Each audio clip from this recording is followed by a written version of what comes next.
Chapter 9:30. She didn't know why she couldn't find her shoes, but she also couldn't find her pants. At the edge of the stream, Song-Ying only found her top. At this moment, she could only put on her top in a hurry and still staggered to follow Luocchio's footsteps. Carrying a person horizontally was a very troublesome thing to do, so it didn't take long for Luocchio to carry Gan Hong on his back. Gan Hong's willpower was very strong. She forced herself not to faint from the pain, but at this time, she didn't have the strength to speak, and her face was as pale as paper. The grass on the ground was very sharp. Not long after, Song-Ying's legs had been cut by the sharp grass, and her ankle was injured when she attacked the savages, which brought great trouble to her ability to move. But she didn't say a word along the way, nor did she cry out in pain, because she was afraid that if she stopped, she would stop Luocchio's journey, which was equivalent to putting Gan Hong in more danger. She didn't have time to ask Luocchio how he survived and how he was still holding a shotgun in his hand. This dead head seemed to always pretend to be mute when others didn't take the initiative to ask. It didn't take long, maybe only about 10 minutes, but Song-Ying felt like half a century. Luocchio suddenly stopped. "We're here, just like this." Song-Ying was stunned, and so was Gan Hong, looking forward. At this time, as Luocchio walked a few steps forward, the two saw a house. It was roughly built with wood, and it was located on a flat ground. There was an open space around the house, surrounded by a fence, but the open space was already full of weeds, as if no one had lived here for a long time. Luocchio carried Gan Hong in first. After opening the door, he found that the wooden house was much simpler than he imagined. There was no electricity in this place, so the tool used for lighting was firewood. At this time, a pile of firewood had been lit in a pit in the middle of the floor of the house. There was an old iron pot on the fire, with steam constantly rising from it, and something was being cooked. Luocchio put Gan Hong down and spread some dry weeds on the ground. Then, Luocchio found a few branches and wooden planks. He used the rope he found in the house to secure Gan Hong's back. "Let's do something simple for the time being," Luocchio said softly to Gan Hong. Gan Hong could only blink her eyes, indicating that she understood. She also understood that the conditions here were very simple, and it was already good enough that her spine could be temporarily fixed. "Don't just stand there. Come to the front of the fire." Luocchio turned around and looked at Song-Ying. "Although the weather is quite hot, this place is also humid. It's best to dry out, otherwise you'll catch a cold." Song-Ying nodded subconsciously. She suddenly realized something. She wasn't wearing pants, and her top was actually a little short. Because of this, she couldn't help but awkwardly pull off her clothes, trying to pull them up to her thighs. Song-Ying gritted his teeth, but he noticed that Luocchio was no longer looking at him. Instead, he lifted the lid of the iron pot. There was some boiling water here, and Luocchio began to pour it out. The vessel used looked like a cooking pot, which was probably also found in this wooden house. "Wash your wounds with warm water later." Luocchio moved a pot of hot water in front of Song-Ying and pointed at the wounds on her legs. Thank you." Song-Ying said these two words with difficulty. "Thank me for what?" Luocchio smiled slightly. Song-Ying gritted his teeth and said with great difficulty, "Thank you for saving us." Luocchio said, "If it were me, would you save me?" Yes. Gan Hong's weak voice came from behind. Luocchio glanced sideways, then looked at Song-Ying again. This time, she simply did not answer but nodded. Luocchio said, "In that case, you don't have to thank me." Song-Ying sighed. She had to admit that Luocchio was the most difficult type for her to deal with. The Song family was said to be a gangster. In the process of Song-Ying's growth, the people she met were basically the rough type. Although Song Howren was a polite and gentle person, he was different from Luocchio. Relatively speaking, Song Howren was more like a ruffian, but with an elegant temperament. He could barely be described as a yuppie. "I can't think about it anymore." Song-Ying sighed secretly, then looked around the house and simply changed the topic. "Speaking of which, what happened to you? This house and your shotgun?" Luocchio blinked and said, "Me? Seems to be quite lucky. After falling, I was caught by a branch and didn't suffer any injuries. But it took a lot of effort to come down." "How lucky?" Song-Ying frowned. thinking that Luocio probably fell somewhere else after being thrown out of the car when it fell off the cliff. But the place where he fell shouldn't be too far away from her in Gone Hong. This damn fog, it came at the right time. As for this house, I found it by accident. Luocio also looked around and said, this should have been there originally. I thought it was quite convenient, so I temporarily used it. Song Ying didn't hear anything wrong in his words, but she felt that something was wrong. This house is probably a hunter's residence, right?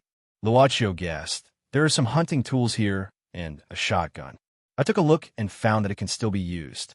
Just now I heard a strange sound outside, so I brought it out. What did you meet just now? I thought it was quite big. Was it a bear? You didn't even know what it was, and you dare to shoot? Song Ying was stunned. Luocio curiously asked, shouldn't I shoot? This. Song Ying shook her head, forget it. But I think you don't want to know what it is. I'm afraid you won't believe it even if I tell you. Luocio chuckled. If there are zombies and Mr. Blind who can play with flying swords, I think I can still accept it. Song Ying said, it's a savage with long hair, holding a big stick, and infinite strength. I see. Luocio nodded, and then didn't say anything. After a while, Gone Hong, who was lying behind, suddenly closed her eyes. Song Ying nervously crawled to Gone Hong's side, her hand trembling as she checked Gone Hong's breath. It's better to faint temporarily rather than force it. At least it's a kind of relaxation for the brain. Luocio said softly. At the same time, there was a piece of cloth soaked in hot water in his hand. Let me do it. Song Ying directly took the hot cloth from Luocio's hand and then began to carefully wipe Gone Hong's cheeks. Are you hungry? I made something to eat. Luocio suddenly said at this time. Food. Song Ying was stunned and subconsciously looked at Luocio. In fact, there was a place similar to a kitchen in this house. The fire pit in the center was probably used for heating and boiling water. Luocio now walked to the front of the stove. The fire in the stove was not extinguished, and after opening the lid of the pot, a strong fragrance could be smelled. Soon after, Luocio used a wooden bowl to put some food in the pot in front of Song Ying. She glanced at it. It was probably something like a stew or borscht soup. Song Ying couldn't help but frown and said strangely, this place seems to have been uninhabited for at least a dozen years. Where did you get the food? There are some wild vegetables outside. You can eat them. Luocio said indifferently. As for the seasoning, I found some sugar and salt in the house. Why? Is there a problem?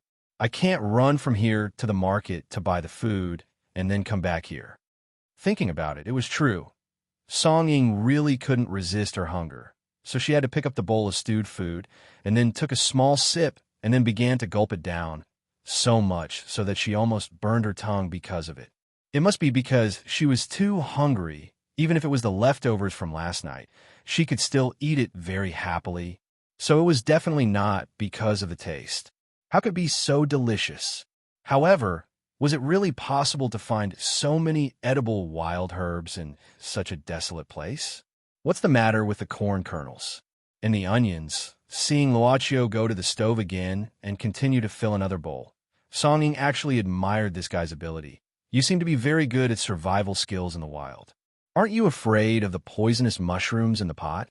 Luocio said indifferently. When I was a child, I went to a 2-person summer camp with my father during a summer vacation.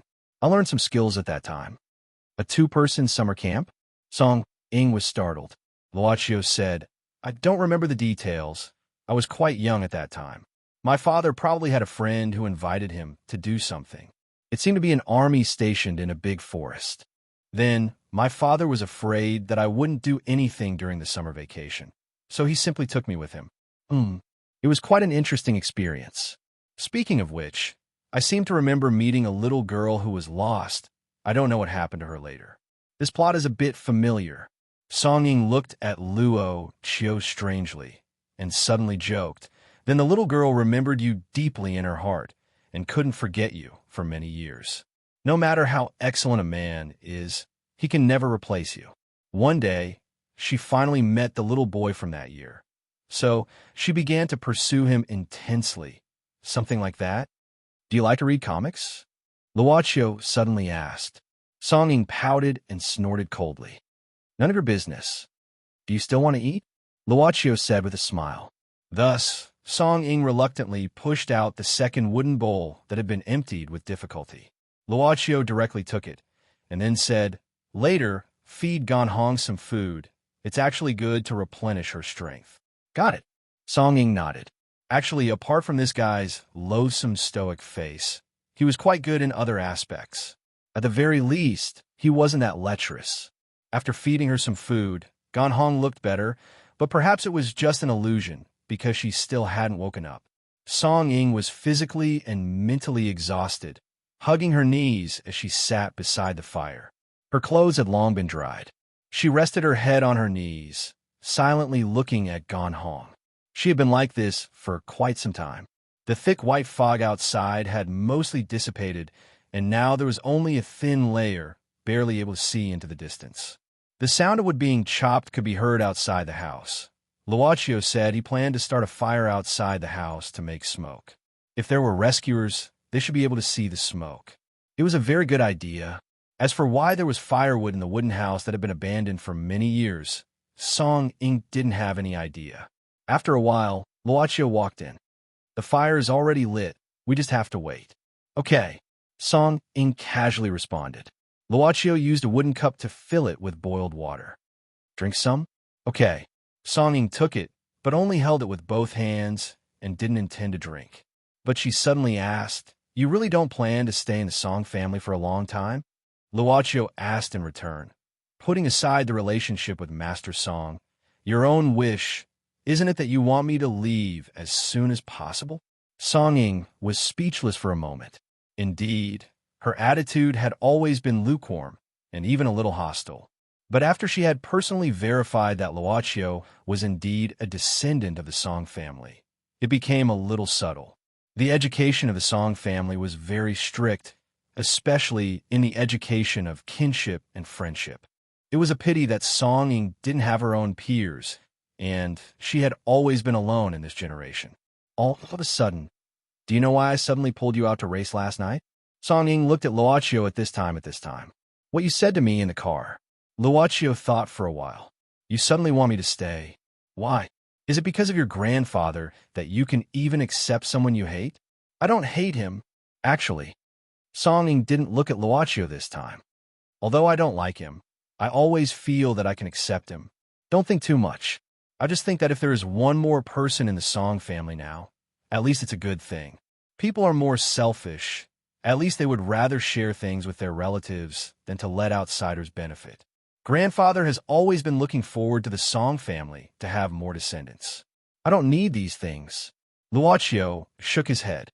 "Leaving or not, in fact, it won't affect my relationship with the Song family.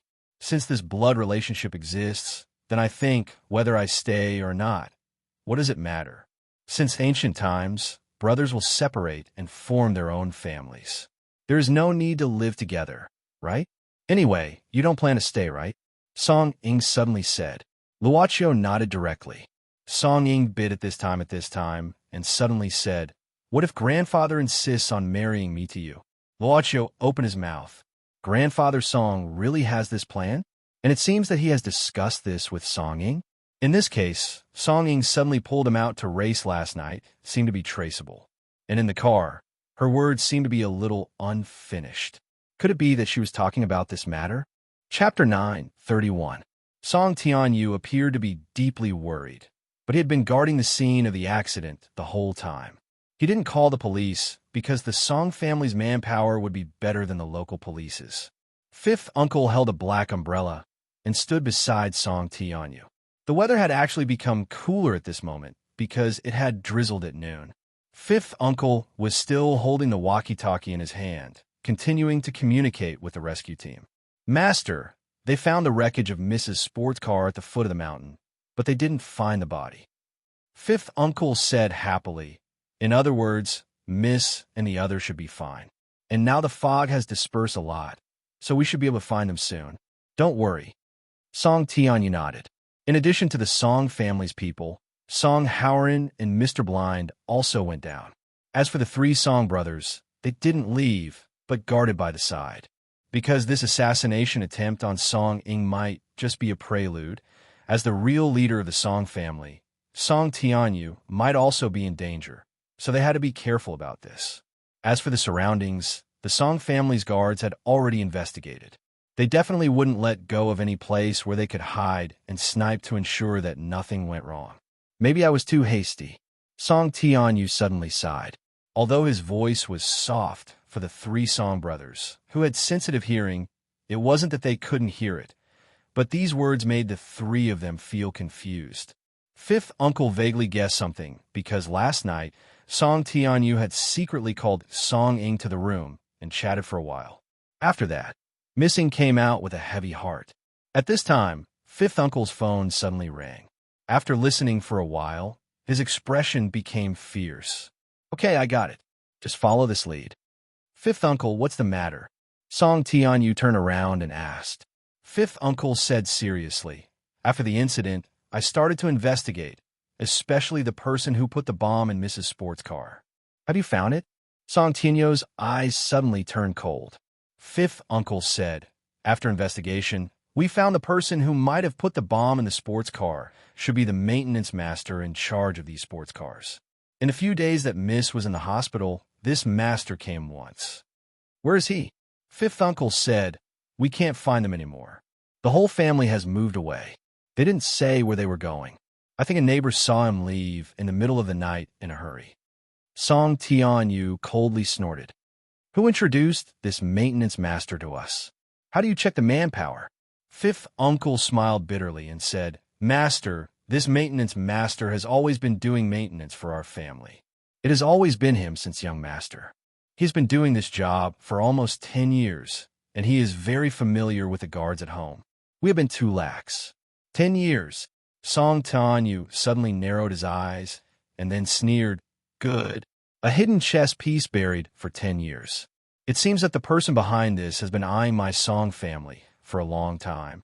Very good. At this moment, the walkie-talkie rang. Fifth uncle said happily, Master, eldest young master said that he found some traces left behind by Miss and Master Chiu. We should be able to find them soon. Song Tianyu nodded at this time. At this time, he was more concerned about the comfort of these two grandsons. As for the matter of a certain mastermind, he could only deal with it later. Girlfriend? Song Ying opened her mouth, feeling very surprised. She frowned, looked up and down Luochio, and said disdainfully, How can a person like you have a girlfriend? God, what kind of woman would be able to stand you? She's simply a heroine. My character is somewhat evil, Luochio said calmly, so I'm very grateful to be able to meet my current girlfriend. This made Song Ying speechless again, but in an instant, she was so angry that her teeth itched. But when she thought of what she just said, Song Ying felt a burst of regret. Did her head get hit by a door? What if Grandpa insists on marrying me to you? Thinking of the words that came out of her mouth, Song Ying's face and ears turned red. She felt incomparably ashamed. Why didn't she stop at that time and say this out loud? Don't take it seriously. At this time, Song Ying said indifferently, I'm just hypothesizing a situation to see if you will really reject me. It seems that you really don't intend to stay. Those words last night, and just now, forget them all. Luochio nodded. I also think it's better to pretend that I didn't hear it. Don't worry, I will forget it. How can a person like you have a girlfriend? God is simply blind. Song Ying scolded at this time. You should be destined to be alone for the rest of your life. Luochio just smiled and didn't answer, but stood up and said, I'll go and see how the bonfire is outside. You continue to rest. Song Ying watched Luochio leave and didn't know why, but she felt that his back was a little lonely, so she muttered, Isn't it a bit too much? Ah, so annoying. Why is his temper so good? At least get angry once, bastard. Why am I the bad guy from the beginning to the end? Song Ying sighed again, and gradually felt that her eyelids were a little tired. Finally, her tiredness came up, and her consciousness gradually blurred. But I appeared in time, otherwise. I'm so annoying. Why do I act like a prince? She slowly fell asleep. The bonfire outside the room was not made casually, but through a little trick. In fact, it was best to use a smothered fire, which could produce more smoke. Luochio was holding a branch covered with dead leaves. He patted it on the bonfire from time to time. Clouds of thick smoke rose from the bonfire one after another. Because there was no wind, the smoke rose straight up. Luocio looked back at the room and knew that Song Ying had fallen asleep. He suddenly missed Yu Yi, so he snapped his fingers. Then a figure appeared beside Luocio. This was the image that Yu Yi projected to him, not the real thing.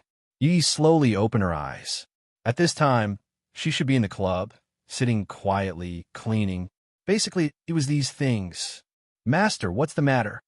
The servant girl came to Luocio's side and asked with her head lowered. "Nothing." Luocio smiled, and his hand was still waving the branch. "Even if I suddenly want to see you, so I called you here, can't I? You will respond to Master's call all the time." The servant girl smiled, and then hugged her dress and sat down. "Did you have a good holiday?" "Very good." Luocio nodded, and suddenly said, "Next week, I will accompany Song family to go back to China. You can move the shop to the vicinity of Mount Tai." "Okay." Yui nodded quickly. "What about the business?" Luocio continued to ask. Yui said, "In fact, during Master's holiday, there is no business in the shop. But I have upgraded the game world of Taiyinzi once. At present, the number of players born in the game world is about 10,000. So many. Will there be any problem?" Luocio asked curiously. Yui shook her head. "There is no problem for the time being, because these people are scattered all over the world. With the current population, it doesn't attract much attention. Of course, it's not good to have more people, so I plan to stop when the number of people reaches 20,000. In the future, this number will be maintained. Some will come in, and some will go out. So, those who went out would naturally become the club's property.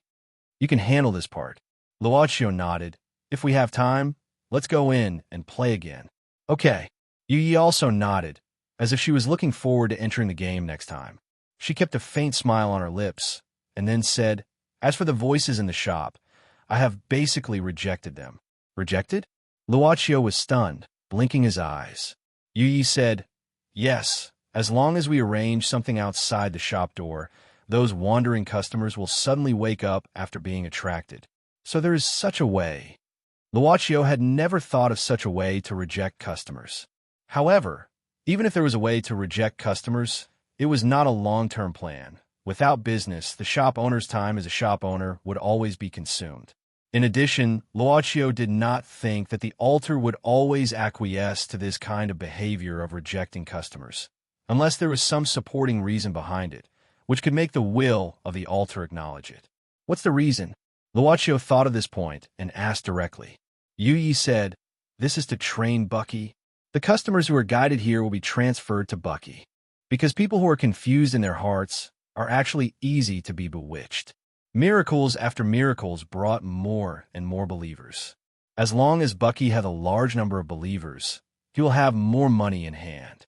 He is a greedy guy, but he doesn't realize it himself. Luocio nodded. If giving up some scattered customers was used to train a bigger customer, the mysterious will of the altar would probably turn a blind eye to it. Luocio suddenly stretched himself. He glanced at Yi, thought for a moment, and waved his hand. From a tree not far away, a fresh leaf flew directly into his palm. Luocio picked up the leaf and put it on his lips, whispering, "My father taught me to play the leaf when I was a child. There is a song. I will play it for you." Miss Maid tilted her head, letting her long hair hang down naturally, her eyes full of hope. Fragrant grass covered the sky, the wind rustled the leaves, and the song Farewell was played. In the wooden house, Gan Hong's slightly tense and painful expression slowly relaxed, and Song Ying's frown after sleeping also gradually disappeared after a long time. Luocio loosened the leaf on his lips, whispering, "It's almost time." Yi glanced ahead. Someone found this place. Maybe he found it with his ability, or maybe he was attracted by the sound of the leaf. Yi nodded. "Then, Master, I'll go back first. Can I keep this leaf?" Luocio smiled slightly, and the leaf disappeared in his palm. Miss Maid's face showed a trace of happiness.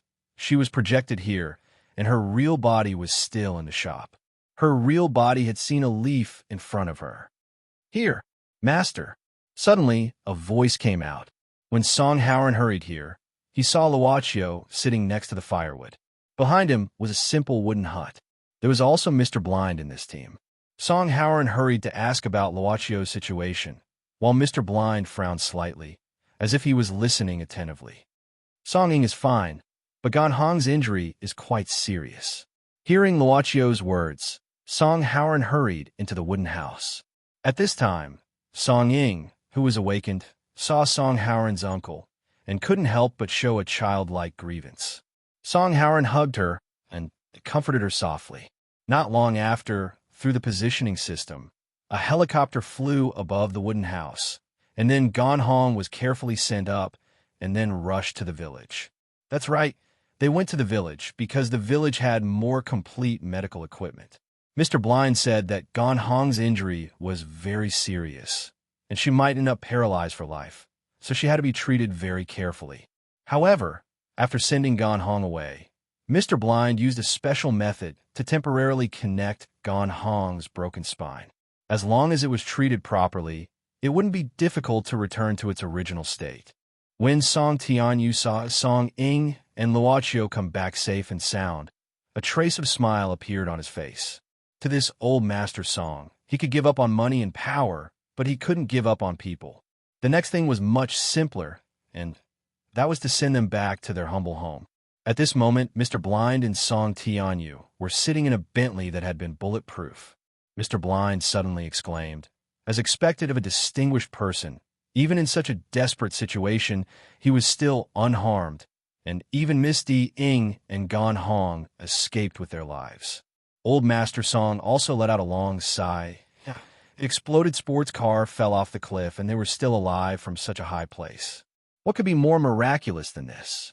I heard that since last night, there has been good news from our Song family businesses. Not only did the stock prices soar, but we also found oil and gold mines. A distinguished person is definitely favored by the heavens and earth, Mr. Blind suddenly said.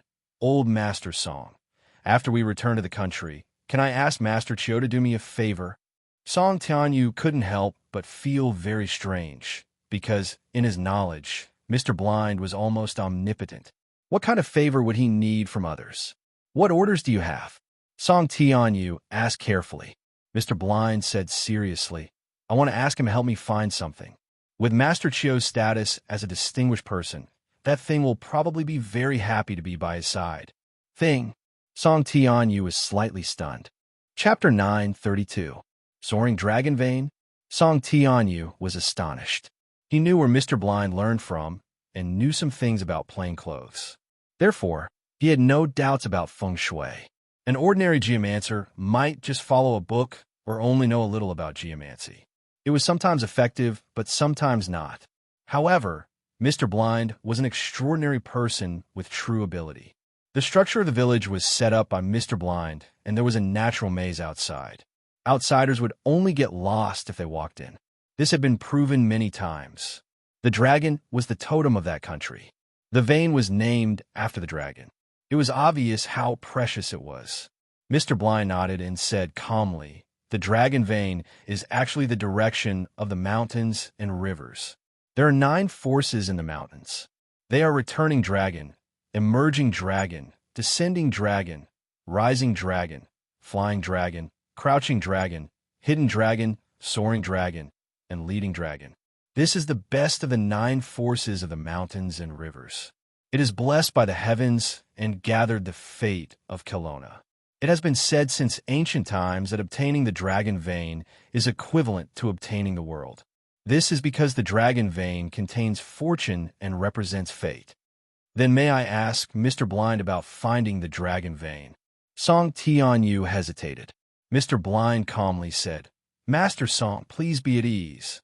If this humble one can find the soaring dragon vein, and this young Master Chiu is also by his side, then to the Song family there will only be benefits and no harm.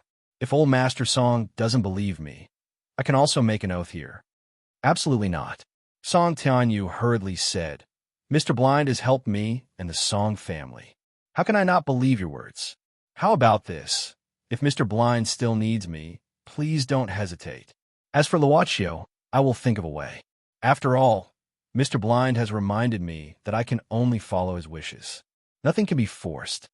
That's good. Mr. Blind nodded. While Old Master Song and Mr. Blind were discussing something in the car, Song Ying and Song Howren were also discussing something in a high-class limousine that had been bulletproof. Long-hair barbarians? Song Howren was very interested in this. He was a person who had a strong interest in unnatural things. At the same time, he also had many experiences that ordinary people did not know about. Only he himself knew how much of the adventure stories he often talked about were true and how much were made up. Really, Uncle, you better believe me. I even fought with this savage and was almost beaten to death by it. Song Ying still had lingering fears. Really? Song Howren looked at Luochio. Luochio only said, I only saw a huge shadow. It looked like a bear, but I don't know if it was the so-called savages. After all, the fog was too thick and I couldn't see clearly. Are you doubting me? Song Ying shouted angrily. Luochio smiled and said, if it's really a long-haired barbarian, that's the best. Because this kind of thing can arouse people's curiosity. You'll anger people to death sooner or later. Song Ying sighed and sulked. She simply looked at the passing scenery outside the window. Unexpectedly, Song Howren suddenly said, speaking of which, it was little Luochio who saved our family, Song Ying. He casually cleared his throat and said solemnly, Luochio, I can't repay you for saving my life. After all, I'm this girl's uncle. As the saying goes, parents' orders are the words of the matchmaker. You saved Song Ying's life, so she can only repay you with her body. Just accept this girl, I'll hand her over to you. Luochio smiled calmly, and then shook his head slightly. Song Howren knew that this would be the answer, so he casually shrugged. AI, what a pity. I know Song Ying doesn't have any feminine charm, but are you really not going to consider it? Luochio still smiled calmly, and then shook his head slightly again. Finally, the eldest daughter of the Song family couldn't stand it anymore and shouted angrily, Song Howren, go to hell. I don't have an uncle like you. Song Ying violently kicked Song Howren until he cried out obediently. Then she frowned and said, Girl, it's obvious that our family's Luochio likes ladies. You really don't have a chance like this. With you. No, over. In a high-class limousine, the eldest daughter of the Song family mercilessly beat up the elegant eldest son of the Song family. And the newly appointed eldest son of the Song family became the only onlooker in high spirits. The driver was sweating profusely and couldn't hear or see anything. Bai Shuitang was diligently signing some documents and seemed to be in a good mood. But his good mood instantly disappeared in the next 10 seconds because of a message sent to his phone. Song Ying has been found. She's fine. Bai Shuitang glanced at the message and his expression sank, but he continued to sign the documents in his hand. But after signing one document, Bai Shuitang suddenly put down the pen and swept the documents and things on the table away without warning. The cup was also swept away. The sound of the teacup breaking was quickly heard by the secretary outside the office. The secretary hurriedly walked in. President, what happened? Bai Shuitang slightly raised his head at this time. His face was gloomy and his eyes were sharp. The secretary was so scared that she subconsciously took a small step back. Then Bai Shuitang's expression suddenly became amiable and he smiled. Nothing, I just accidentally knocked over the cup. Can you clean it for me? I'll go to the bathroom. Okay, President. The secretary nodded. Bai Shuitang stood up, adjusted his suit, and then walked out of the office calmly. After leaving the office, Bai Shuitang didn't really go to the bathroom. Instead, he turned to the stairs and climbed to the top of the Zhonghua Street Chamber of Commerce building alone. This was almost the tallest building in Zhonghua Street, with a bird's-eye view of the whole street. Bai Shuitang sat next to the water tower and lit a cigarette. Then he picked up the phone and talked to Basil. He said, Basil, that guy must have lied to you. Song Ying didn't die and went back safely. After a moment of silence, Basil's low voice came from the other end of the phone. The Song family is so tough. What are you going to do? Bai Shuitang frowned. Originally, I wanted to take advantage of the fact that the news of Song Ying's death would cause a fluctuation in the Song dynasty. Once the stock of the Song dynasty drops, with the funds you and I prepared, it's possible to buy a lot of stocks. But now it seems that it's not possible. The stock of the Song family has suddenly skyrocketed for some reason. The assets of the Song family can be said to have skyrocketed overnight. Basil said coldly, "That's why I told you long ago that there's no need to play so many tricks. As long as the Song family is wiped out, according to the law of this country, you'll be the only one with the right of inheritance." Bai Shuetang narrowed his eyes. "Do you think it's so easy to get close to Song Tianyu? How strict is the security of this humble house? And Song Tianyu will never let outsiders get close to him. He has a very powerful protective force around him. Basil, over the years, you've tried to assassinate him many times, right? But did you succeed?" "Humph." There was only a cold snort from the other end of the phone. "Since we can't assassinate him, we'll attack him openly. He's no longer in the village of Iris Flower. I don't believe that we can't blow him up with the defense of this mansion alone." "Don't act recklessly," Bai Shuedang said in a low voice. "We've made so many preparations before. We shouldn't be impulsive at the last step. Let's wait for a few more days. I've received inside information that the Song family will go back to China in 2 days. At that time, Bai Shuetang, you're a cowardly, poisonous snake coiled in the cave. Since you don't dare to fight, I have no intention to continue cooperating with you." Beep. The phone was cut off. Bai Shuetang pinched the cigarette in his hand and sneered.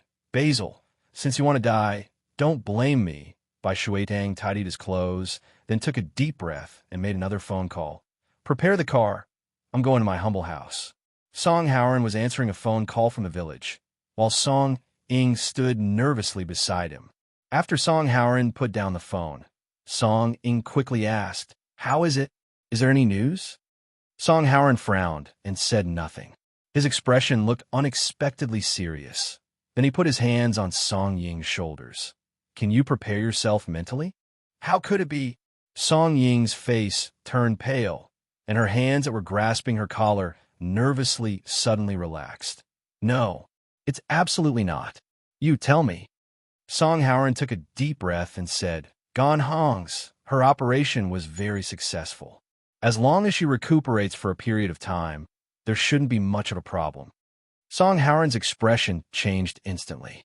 He looked at his niece, who was not much younger than him, with a cheeky smile. The next second, his feet ushered in the unbearable pain of his life. "You scare me to death." Song Ying suddenly cried at this time, and kept wiping her eyes with her palms. "You scared me to death. Uncle, you scare me to death. You scared me to death."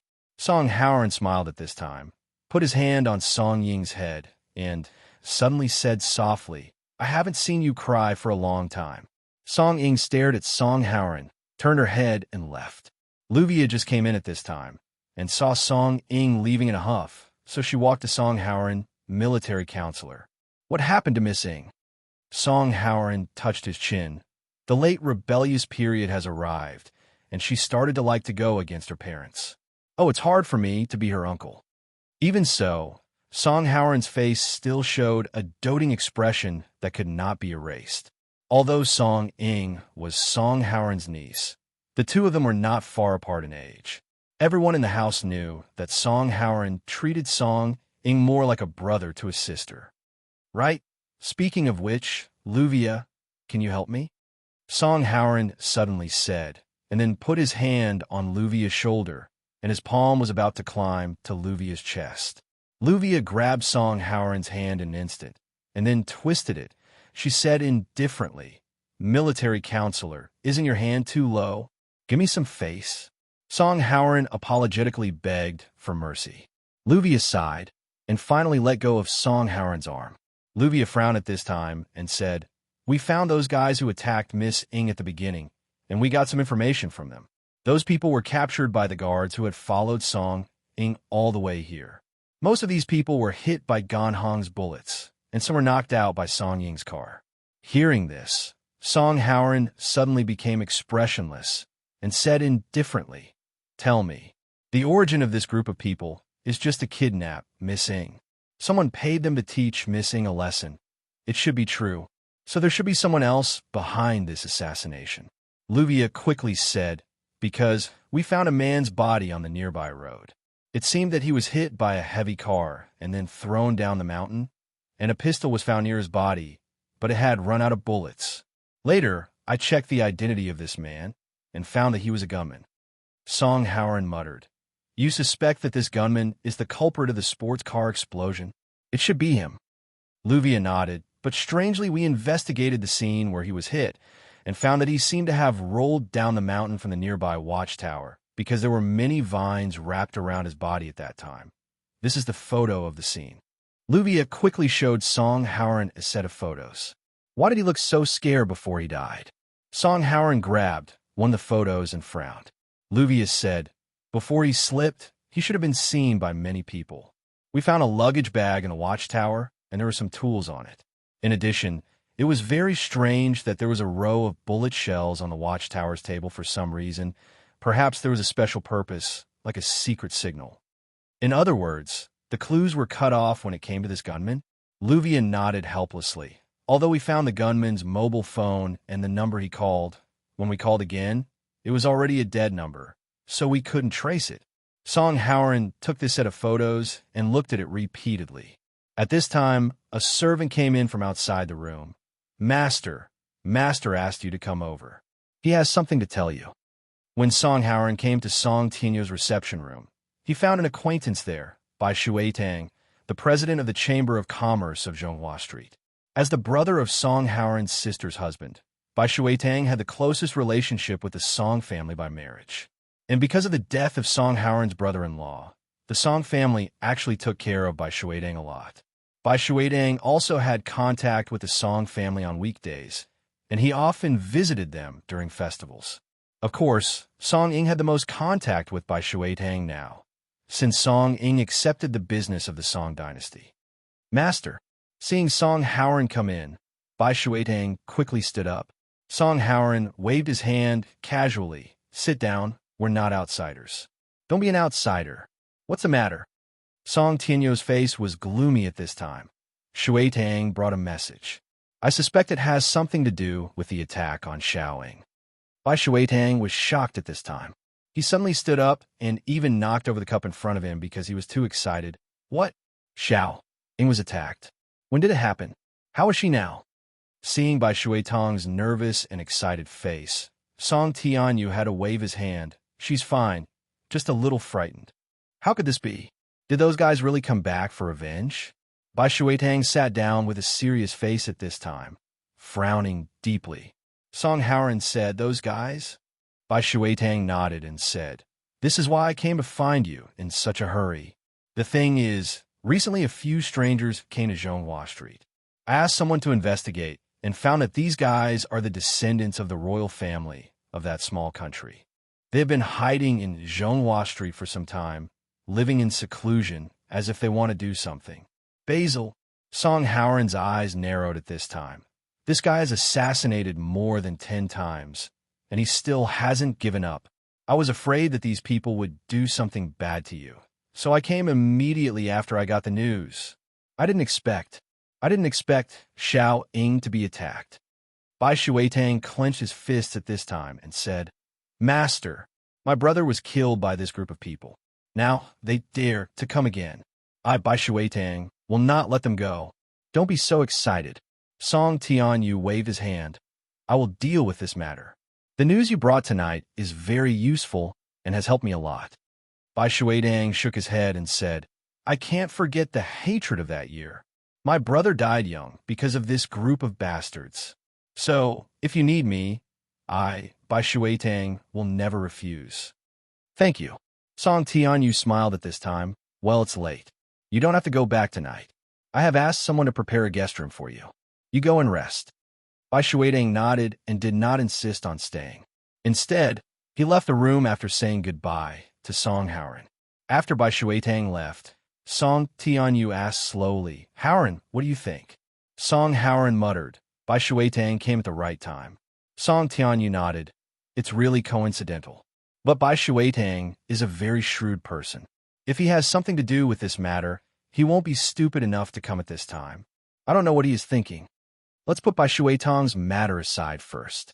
Song Howard suddenly said, "If it's really Basil, I want to do it myself this time." A cold light flashed in his eyes. "Yin, yin, yin, yin." Chapter 9:33. Song Ying was a little surprised to meet Luochio outside. Originally, after hearing the news from Song Haoran that Gan Hong was safe and sound, she should be able to sleep peacefully. But after returning to her room, she tossed and turned, unable to sleep. Originally, it was indeed too early to fall asleep at this time. It was 9 o'clock in the evening. She just planned to walk around the courtyard and enjoy the cool breeze or something. Then she saw Luochio, who was also in the courtyard.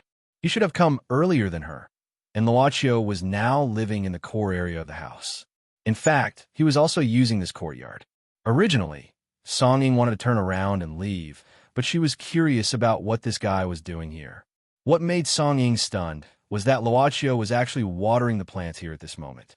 In this courtyard, there were many bonsai plants. These bonsai plants were the result of Song Tianyo's cultivation over the past few years, as well as his temperament. "You're quite bored." Song Ying came to Luochio's side and said indifferently, "I don't feel like reading tonight, and there's no TV program I want to watch." Luochio said casually while watering, "It seems that the bonsai here haven't been taken care of for some time, so I just did it casually." Song Ying shook her head and said, "These bonsai are all my grandfather's efforts. Don't ruin my grandfather's efforts by casually doing it." Luochio smiled and said, "It's just watering and then cleaning up some withered leaves and weeds. It won't be ruined. Do you want to come too?" With that said, Luochio picked up the scissors on the bonsai shelf and sent it to Song Ying. "Why should I cut it with you?" Song Ying frowned. She hugged her arms and squeezed her chest out. Luochio just pulled the arc of his smile slightly wider, but still didn't take back the scissors.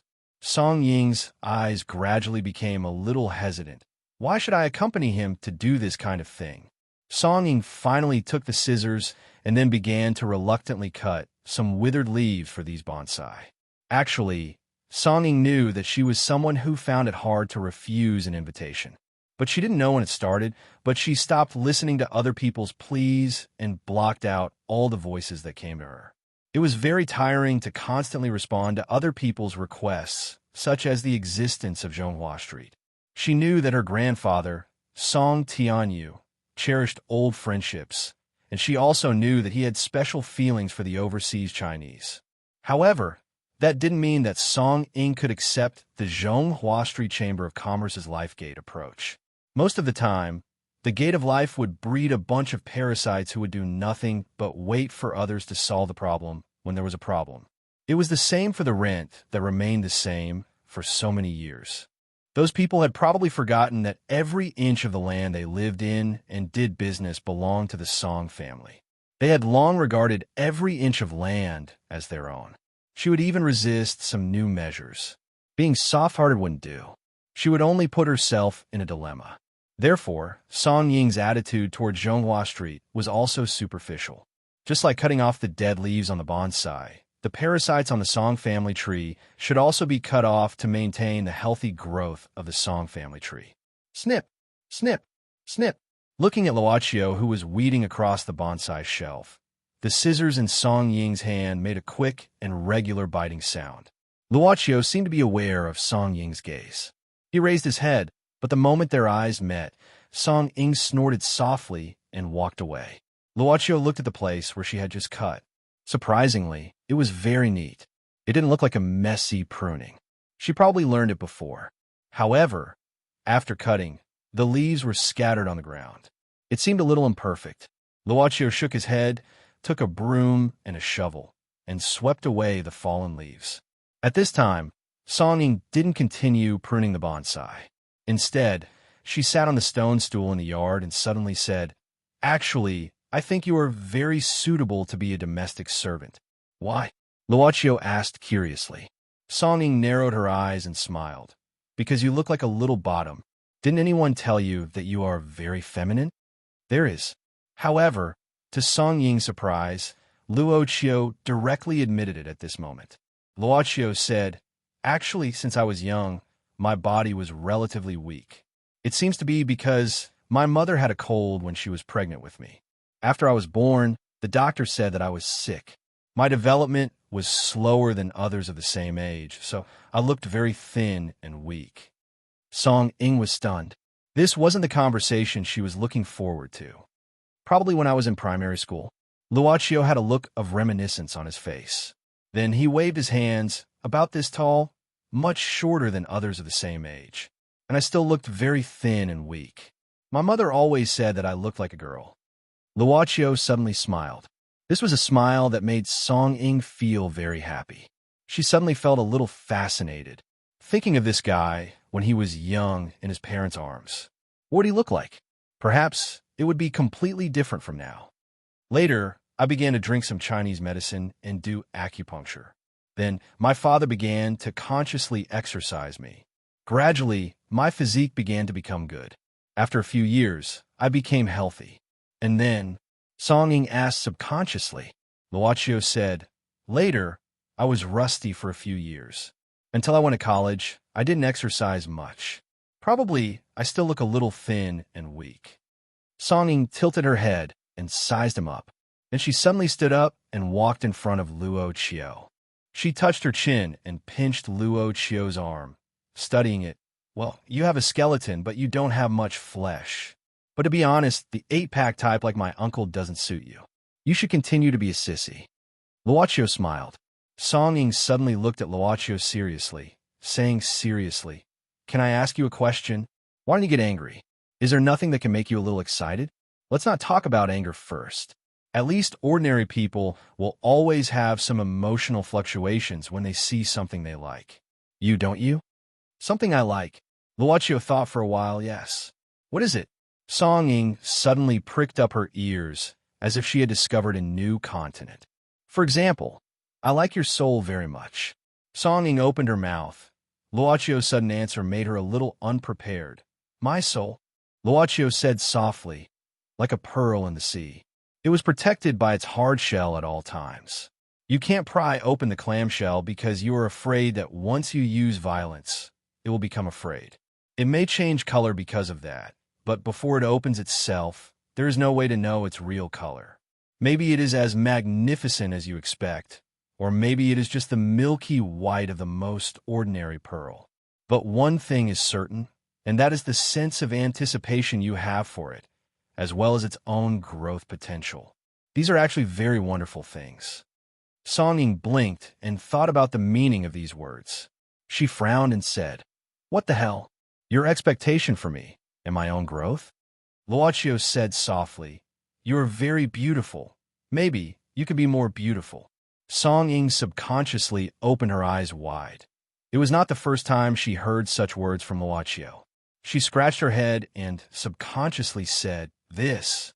I can take this as you wanting to do something to me, or something like that." "I don't want to do anything." Luochio shook his head and said, "For me now, it is enough to just look at you quietly. Liking you doesn't mean that it is like between a man and a woman, or it can be said that it is appreciation. For example, people who love flowers love the beauty of flowers in full bloom." Song Ying couldn't help but rub her forehead. She couldn't figure out Luochio's attitude, which made her feel a little confused. Who would say such words so casually? In short, you are not allowed to have any strange thoughts about me, and I don't have any strange thoughts about you. Okay? Do you want to continue? Luochio handed the scissors again. "I don't feel at ease leaving my grandfather's bonsai in the hands of a layman like you." Song Ying snorted and directly took the scissors from Luochio's hand. She carried Luochio on her back and cut the leaves on the bonsai. She suddenly asked, "How do you see Ganhong?" "Like a lotus flower." "Lotus flower?" "Bingdi lotus flower, connected to you." "What does that mean?" Song Ying's hand froze for a moment. "Bingdi lotus flower? Could it be that this fellow is planning to combine the two together? But grandfather has already sent Ganhong out, based on Ganhong's character. And I also, if this fellow is a little interesting, when the time comes, well, I am warning you. Don't even think about it." Song Ying suddenly turned around. The scissors in her hand pointed straight at Luochio. "If you want to, I will cut." "Kacha kacha." The scissors made a sound. Luochio said, "How is it? Do you feel better?" "Better your sister. Seeing you makes me hate you." Song Ying was so angry that she gritted her teeth. She had a feeling that she was being played. She couldn't wait to give this fellow a good beating. Luochio suddenly said, Gan Hong is injured. She should need some time to recuperate. I don't think it is suitable for her to be my bodyguard. I want to talk to old Master Song and ask him to withdraw Gan Hong temporarily. There shouldn't be any problems. Also, he suddenly walked to the front of Song Ying. Song Ying suddenly retreated a little in fear. She rarely let a strange man get so close to her, especially in such a strange atmosphere. But if she took a step back, she was bound to bump into the bonsai shelf. She had to stop. Luochio stretched out his hand. It was easy for Song Ying to understand his intention, so she also stretched out her hand. What do you want to do? Song Ying glared and regained some of her momentum. But Luochio just smiled and didn't say anything. Song Ying had a headache again. It was this kind of gaze again. It was this kind of gaze and attitude that made people unable to refuse, as if he knew that she would do it. What do you want to do? Song Ying hesitated for a while, but finally stretched out her hand and placed it on top of Luochio's palm. Luochio turned Song Ying's palm over, and then put a silver bracelet on her palm. She always had a silver bracelet on her wrist that was almost identical to the one she was wearing. I think it's most appropriate for you to return it to Gan Hong's hand. Luochio said softly, since it's a kind of witness, don't take it off casually next time. Because if there's another time, I may be reluctant to hand it over. Song Ying sat on a round stone stool in the yard. She leaned on a marble table and looked at the moon with her hands supporting her cheeks. The silver bracelet was in front of her. Luochio had left. She always felt that her life was in a mess. Mr. Bai, this way, please. Thank you. You're welcome. The servant was taking Bai Shuidang to the guest room prepared for him to rest. Because of the marriage relationship with the Song family, Bai Shuidang would also be received in the central area of the house if he stayed overnight. In the eyes of outsiders, being able to spend the night here could be seen as a kind of capital. Bai Shuidang calmly followed behind the servant while looking at the scenery in the house. No matter how many times he looked at it, it was so unique that he really wanted to hold it in his hands. But some of Bai Shuidang's thoughts quickly faded away like the tide, because in front of the corridor, a young man was walking slowly. Bai Shuidang always felt that the young man's eyes fell on him, which made him feel unnatural. Young Master Chiu, good evening. When the servant saw the young man walking over, she immediately greeted him respectfully. The young man smiled, which was a greeting. Then he nodded slightly to Bai Shuidang and directly walked past. When he felt that the young man was a few meters away from him, Bai Shuidang subconsciously breathed a sigh of relief. A kind of uneasy feeling that he couldn't explain disappeared. Bai Shuidang subconsciously looked back. At this time, he couldn't see the young man's trace. He had disappeared at the corner of the corridor. What a terrible feeling. The oppressive feeling made Bai Shuidang feel like he saw Song Tianyu more than 10 years ago. However, the feeling that Song Tianyu gave him was that he was decisive, domineering, and unquestionable. However, this young fellow gave him a feeling of humility to the extreme. Who is this young man? Bai Shuidang couldn't help looking at the servant and asking. Because Bai Shuidang had a close relationship with the Song family, the servant didn't think much at this time and directly said, Mr. Bai is Master Chiu, now the little child of the Song family. He was recognized by the eldest young master. Because the little child came back, the master was very happy during this time. Bai Shuidang was slightly stunned. He suddenly remembered that he had met this young man once. At that time, he was indeed with Song Howard, but the little child of the Song family. Son, wasn't there one more heir of the Song family? Yin yin yin yin. Chapter 9:34. 24 hours before Song Ying's safe return. When the plane landed, Elizabeth, who was in the business class, took off her eye mask and rubbed her eyes. Did you sleep well? Zhong Luoyue asked casually. Elizabeth yawned. What time is it now, you? 9:40 in the evening. Zhong Luoyue looked at the watch on her wrist and smiled. It's the beginning of the day. For vampires who live day and night, the moon at 9 o'clock in the evening was like the sun in the daytime. Elizabeth looked outside through the window. The plane landed at the airport in Beijing of Hua Nation. It was the middle of winter in this country, and the night outside was boundless. Elizabeth suddenly said, "This is the first time I've come to this mysterious eastern country." There was still some time to wait for the tunnel grafting, and they were still sitting in their seats. Zhong Luoyue asked curiously, "You also think it's mysterious?" "Now it's us." Elizabeth looked at Zhong Luoyue and smiled. "The 13 clans have some rules, vaguely marking this country as a forbidden area, and vampires in the clan are not allowed to step in easily. In recent decades, there was a piece of news about a 5th-generation vampire who was in danger in this country, but was unable to get help. In the end, when the members of the monitoring organization secretly recovered the vampire's remains, they could only find his clothes. His body had long turned into ashes. Zhong Luoyue was stunned. He was burned to death by the sun? Elizabeth shook her head. He died at night, and it was a full moon when he was at his strongest. I've read some ancient books. Our ancestors have always called this country Kelowna, and it's said that there are powerful magicians in Kelowna, and there's also a guardian called Shinryu. Among them, Shinryu has almost invincible power and can move mountains and seas. That's true. Zhong Luoyue suddenly smiled bitterly. He had grown up in this country, but he knew nothing about the mystical side of his country. Instead, he had to learn from Elizabeth. It was a little ironic. Zhong Luoyue was suddenly worried. "Elizabeth, if my country is dangerous for you, then you—" "It's all right," Elizabeth said nonchalantly. "Although this place is off limits, there are still many vampires who can't help but come here out of curiosity. In fact, there weren't many transcendents in this country, and most of them were in a state of seclusion. As long as they didn't cause any great panic and kept a low profile, it would be very difficult to attract those powerful transcendents. Back then, the vampire that was eliminated seemed to have participated in a war to invade this country, right?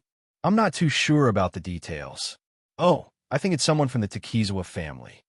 The war of invasion a few decades ago, the Tekizawa family. That war seemed to be the only war that could be considered a war of invasion a few decades ago, right?" Zhong Liu's heart skipped a beat. Could there have been a transcendent behind the scenes in those red years? If that was the case, did the country already know about the existence of the transcendent?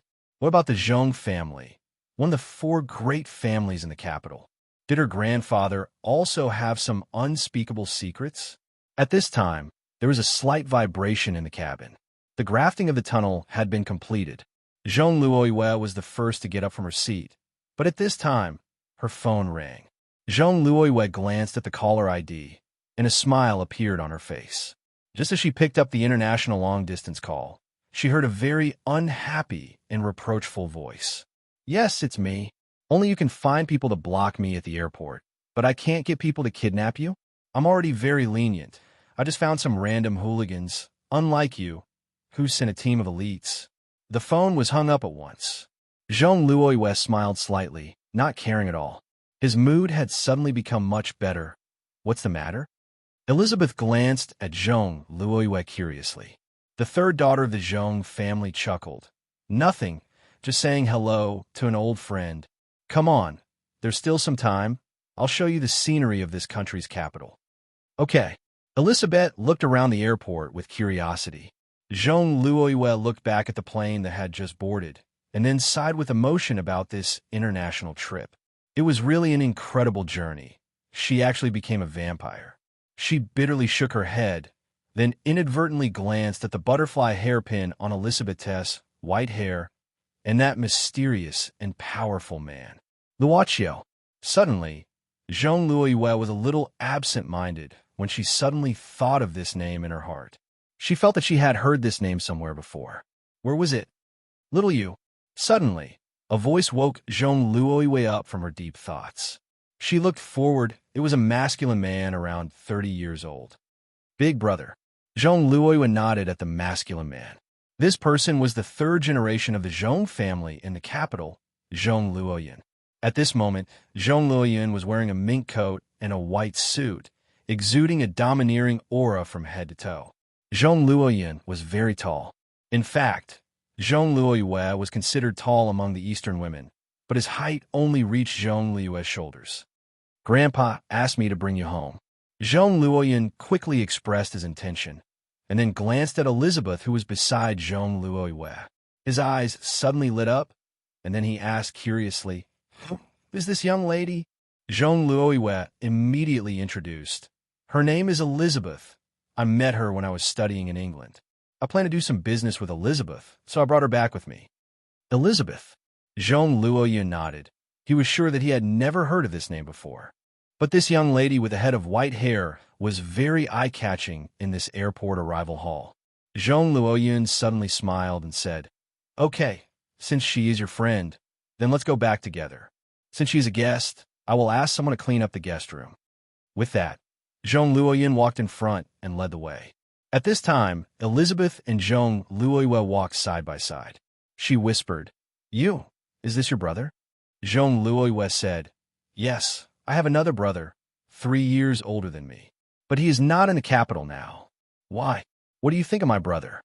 Elizabeth shook her head and said, "Actually, it's nothing. I just don't like your brother's gaze." Zhong Luoyue frowned. Elizabeth said indifferently, invasive. Zhong Luoyue was startled and immediately understood. Thinking of Zhong Liyun's reputation in the circle, she couldn't help but frown. "Elizabeth, my brother is born very proud, but he is not bad in nature. If he has offended you in any way, please forgive him." Elizabeth said expressionlessly, "In fact, after you were embraced, you no longer have any blood relations with these people. You've already left their world. If possible, I suggest you deal with these things as soon as possible, because there will come a day when you will feel regret because you forced yourself to stay." "I understand." Zhong Luoyue turned her head away.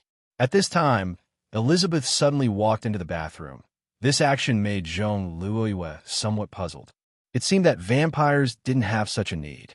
For example, she hadn't had such a need for several days. But Elizabeth quickly came out again with a smile on the corner of her mouth. She seemed to be in a good mood and looked very moving. "What's the good news?" Zhong Luoyue asked curiously. Elizabeth said happily, There will be a long time. You don't have to worry about food. The 13 clans sent me a lot of pure blood, far more than the amount promised by Inspector Ivan that day, and it has been sent to my home in London. You can give me the address here later. I will ask the servants to send it to me." It was more than the amount promised by the arrogant inspector. Was it because of Luochio? No, it should be because of the owner of the name that Luochio pretended to be that day. Eric's. What kind of person was this that the 13 clans would do such a thing to curry favor with him? And Luochio, he actually pretended to be someone else's name casually and looked indifferent. Was it because he had something to rely on and wasn't afraid? Zhong Luoyue suddenly felt a headache. Her knowledge of the extraordinary world was at best a drop in the ocean. She was really powerless. Suddenly, Elizabeth stopped and looked into the distance with a dignified expression. "What's the matter?" Zhong Luoyue asked again in surprise. Elizabeth asked, "What's in this direction?" "This direction?" Zhong Luoyue thought for a while and said subconsciously, "Generally speaking, the Forbidden City is in front, but you are referring to the west." "Well, that's where the heads of our country work. Is there a problem?" Elizabeth said seriously, "There's a very terrifying aura there, at least 10 times more terrifying than the Viscount Fernandez we met in the castle that day." "Compared to Luochio?" Zhong Luoyue asked subconsciously. There were too many things she didn't understand about the extraordinary world. No matter how Elizabeth described it, she actually didn't know how terrifying Fernandez himself was. She could only use Luochio as a yardstick. After all, in the maze of the cellar that day, she saw with her own eyes how this mysterious young man easily eliminated Viscount Fernandez and turned the laboratory into a monster in Jinwu City. Compared to Big Brother Luochio? Elizabeth suddenly laughed. There's nothing to compare. Of course, Big Brother Luochio is the most powerful. Looking at the shy face of this young lady, Zhong Luoyue couldn't help but let out a long sigh. This girl seemed to have some strange changes in her personality after breaking her abstinence and sucking human blood for the first time. Zhong Luoyue shook her head and got into the car prepared by the Zhong family under Zhong Liyun's urging. Let's take a detour. I'll introduce some of the capital's environment to my friend on the way, Zhong Luoyue suddenly instructed the driver. If they took a detour, they would be as far away from the west side of the Forbidden City as possible. The Zhong family had a manor in the fragrant hills of the capital, which was also the Zhong family's headquarters. After Zhong Luoyue arranged a room for Elizabeth to rest in, she followed her elder brother, Zhong Luoyun, to visit the Zhong family's old master. At the same time, she asked Zhong Luoyun about what happened in the family during this period. When did this happen? Zhong Luoyue instantly frowned and even stopped in her tracks. This was because on the way to meet the old master, Zhong Luoyun told Zhong Luoyue that the old master had transferred all the shares of the Zhong family group that he privately held to the second young master of the Zhong family, Zhong Luochen. In fact, the three siblings of the Zhong family each held a portion of the shares of the entire group, but the majority of the shares were still firmly in the hands of the old master. But now, the old master suddenly transferred half of the shares to Zhong Luochen, causing Zhong Luochen to instantly become the person who held the most shares of the entire group. Zhong Liyun's expression was a little gloomy at this time. Now, the shares in the hands of the second son compared to the shares in the hands of me and you, plus father and mother, is more than the four of us combined. But in fact, because of father's health condition, he doesn't care about anything. He only holds the shares. And, according to father's character, he won't get involved in anything. Then, do you know what the second son situation means now, little sister? Zhong Luoyue was silent. She didn't know why. After hearing this news, although she was surprised, she didn't feel as dissatisfied as she had imagined. At this moment, she even felt that the power struggle in this kind of rich family was somewhat ridiculous. Glancing at her elder brother, Zhong Luoyun, who obviously wanted to form alliances from now on, Zhong Luoyue suddenly felt that the old master's transfer of shares to her second brother, Zhong Luochun, might be a good thing. She knew that Zhong Luoyun was more or less fond of grandiose achievements and was very ambitious. It might not be a good thing to let her elder brother lead the entire group. Grandfather probably has his own considerations. Zhong Luoyue wasn't as enthusiastic as Zhong Luoyun had imagined, but she said coldly, as his descendants, shouldn't we listen to him? Or, big brother, are you really dissatisfied with grandfather's way of doing things? Ha ha ha. Zhong Luoyun laughed loudly. Why would I be dissatisfied with grandfather's decision? I was just afraid that little sister would be unhappy. Now, it seems that you also support this decision. Then I'm relieved. The three of us are biological siblings. We are one body. Actually, it doesn't matter who grandfather gives it to. We're all doing this for the group. That's the best. Zhong Luoyue smiled slightly. Let's go. Grandfather must have been waiting for a long time. You go first. I still have something to do. I'll come over later. Zhong Luoyun shook his head at this moment, then walked away directly. When Zhong Luoyue couldn't see Zhong Liyun's back, she directly walked into a room in the corridor and made a phone call. The one who answered the phone was someone who had been arranged to be beside Zhong Luochen long ago, a rather ambitious man. Cheng Yun. Third miss, I know you're going to call me. Cheng Yun, who was far away from several provinces, said with a very firm tone. Zhong Luoyue thought that this guy might have already known about the shares. Now that her second brother could be said to be the leader of the Zhong group, it was uncertain whether this guy would be willing to continue selling information to her. Zhong Luoyue came straight to the point. Let's not talk about the things that everyone knows. Like before, what's my second brother doing recently? There's indeed one thing.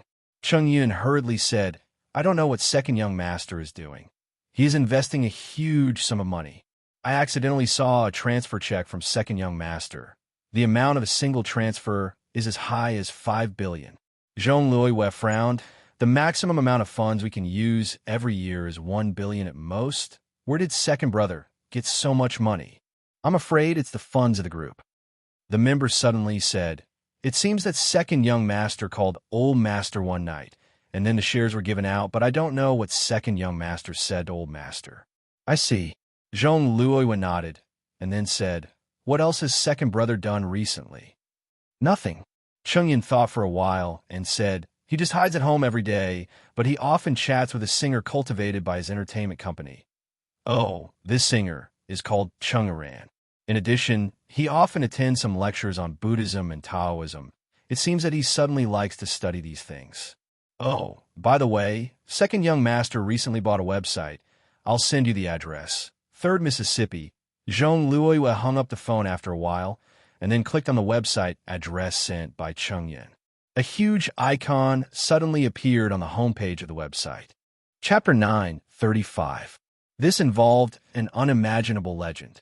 It was precisely because Zhong Luoyue had inquired about this legend that he was able to accept it so quickly when he first encountered a creature that was like a fantasy, the vampire, a shop where one could buy anything. Zhong Luoyue was sure that the miraculous recovery of old Master Zhong had something to do with this mysterious shop. That day, it was Zhong Luochun who unyieldingly wanted to take the dying old master away. In other words, in the matter of the old master's miraculous recovery, Zhong Luochun had made a great contribution that no one could imagine. However, Zhong Luo believed that her second brother, Zhong Luochun, must have done something for this. It was very possible that the person who made the deal with this mysterious shop was Zhong Luochun himself. Thinking about it this way, Zhong Luoyue felt relieved about the old master's sudden transfer of shares. This was probably a form of compensation for second brother Zhong Luochun. How could a grandson who paid a huge price not win the old man's favor? Especially when this grandson was very outstanding. As for her eldest brother, Zhong Luoyun, he had been very proud since he was young. Although he had outstanding abilities, he didn't know how to hide his strength and bide his time.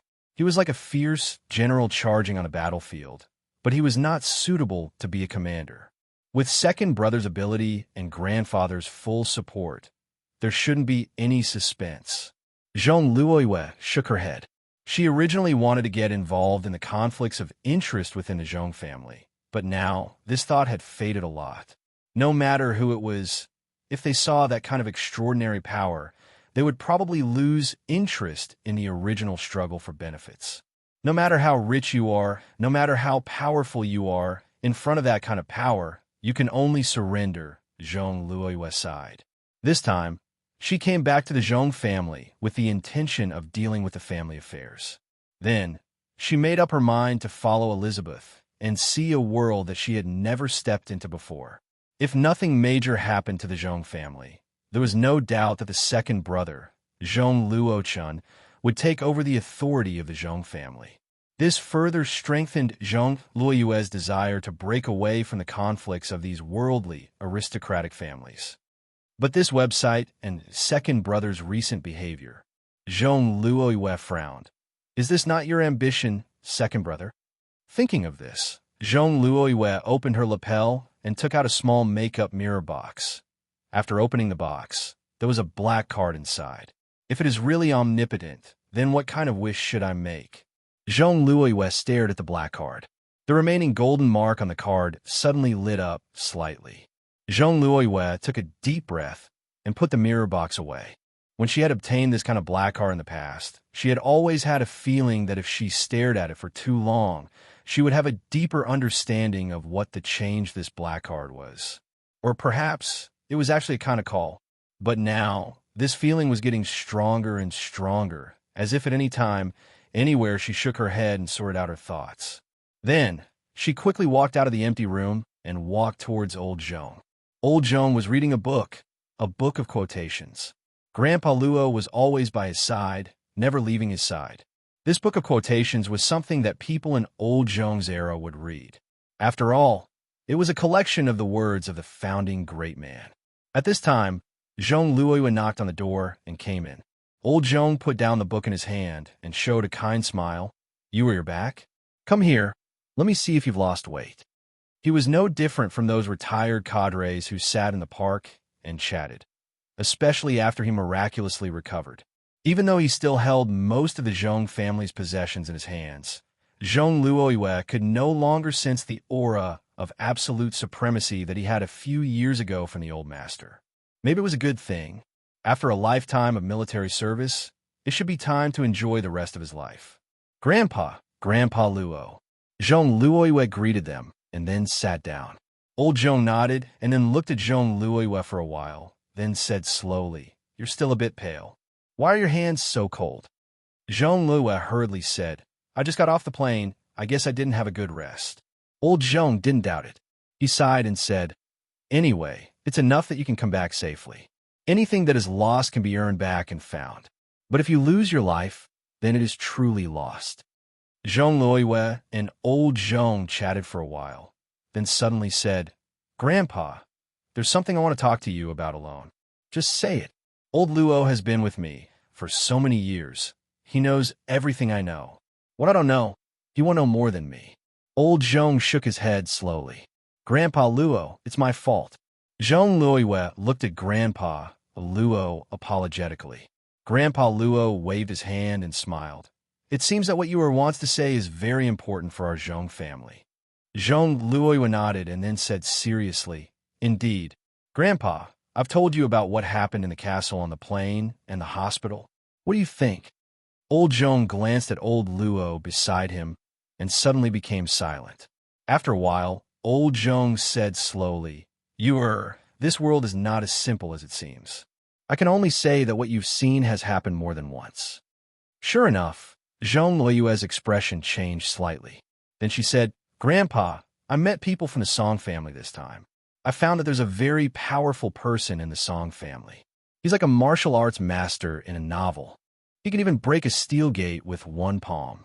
Grandpa, our family." "Huh, the person you were talking about is called Songda, right?" Grandpa Luo suddenly asked. Zhong Luoyue was stunned. "How does Grandpa Luo know that?" Grandpa Luo smiled and didn't say anything. He suddenly stretched out his hand and drew a circle on the cup on the table with his finger. Then the cup was cut into two parts. Zhong Luoyue showed a surprised expression. "Grandpa Luo, we call this power inner force." Grandpa Luo smiled faintly. "It's called inner force. The person you're talking about is called Songda. He used to be a martial monk in the Shaolin Temple.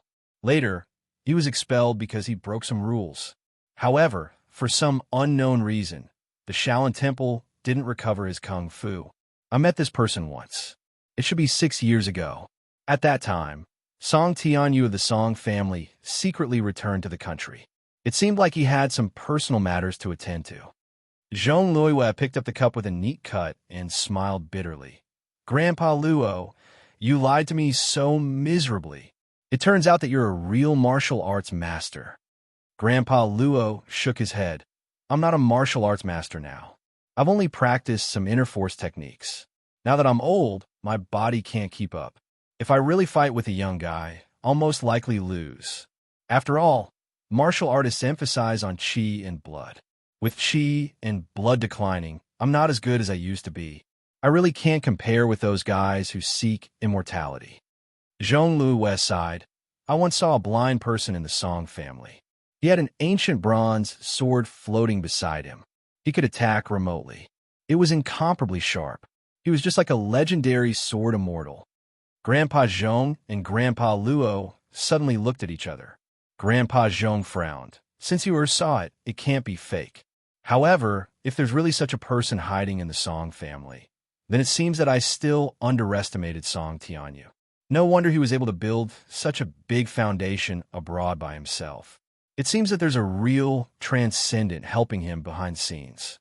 "Grandpa, does our family have a similar person?" Zhong Luoyue wanted to know the most about this matter. "We don't." Grandpa Zhong gave a very definite answer. "But our country has. As for what exactly it is, I can't tell you, because it involves too many things. Even the backs of the 4 great families are not allowed to know. But I can tell you one thing.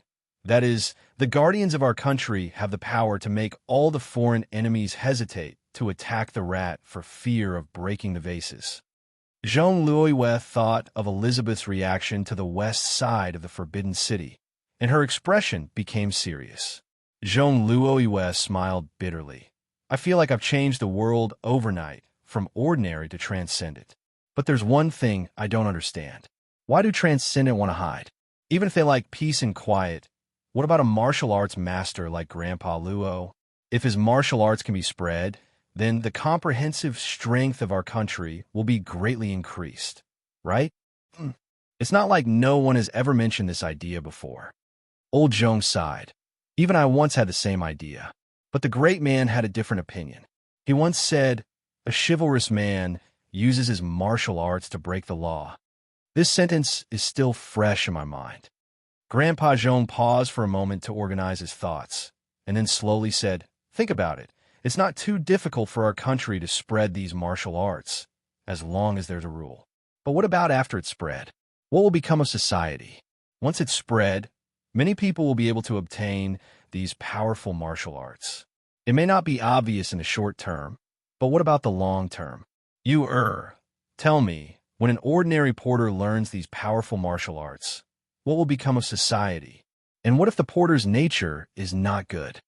Zhong Luoyue pondered for a moment. If ordinary people can obtain these martial arts, then the country will become difficult to manage. A chivalrous man uses his martial arts to break the law. Strong individual martial arts will often lead to contempt for laws and regulations. What's more, I'm afraid it will cause social unrest. Grandpa Zhong nodded. That's right, martial arts is one of the root causes of social unrest. A few decades ago, we used our lives and blood to exchange for an era of peace. How could we bear to destroy it with our own hands? Therefore, the country and some powerful inherited forces have made many agreements. We allow them to continue their inheritance, but at the same time, we don't allow them to develop themselves. Everything needs to be controlled to a certain extent. Are they willing to listen? Zhong Luoyue asked subconsciously. The country has a guardian. His power is enough to suppress everything. Grandpa Zhong said softly, but we can't mobilize him. There seems to be a hidden reason for him to protect the country.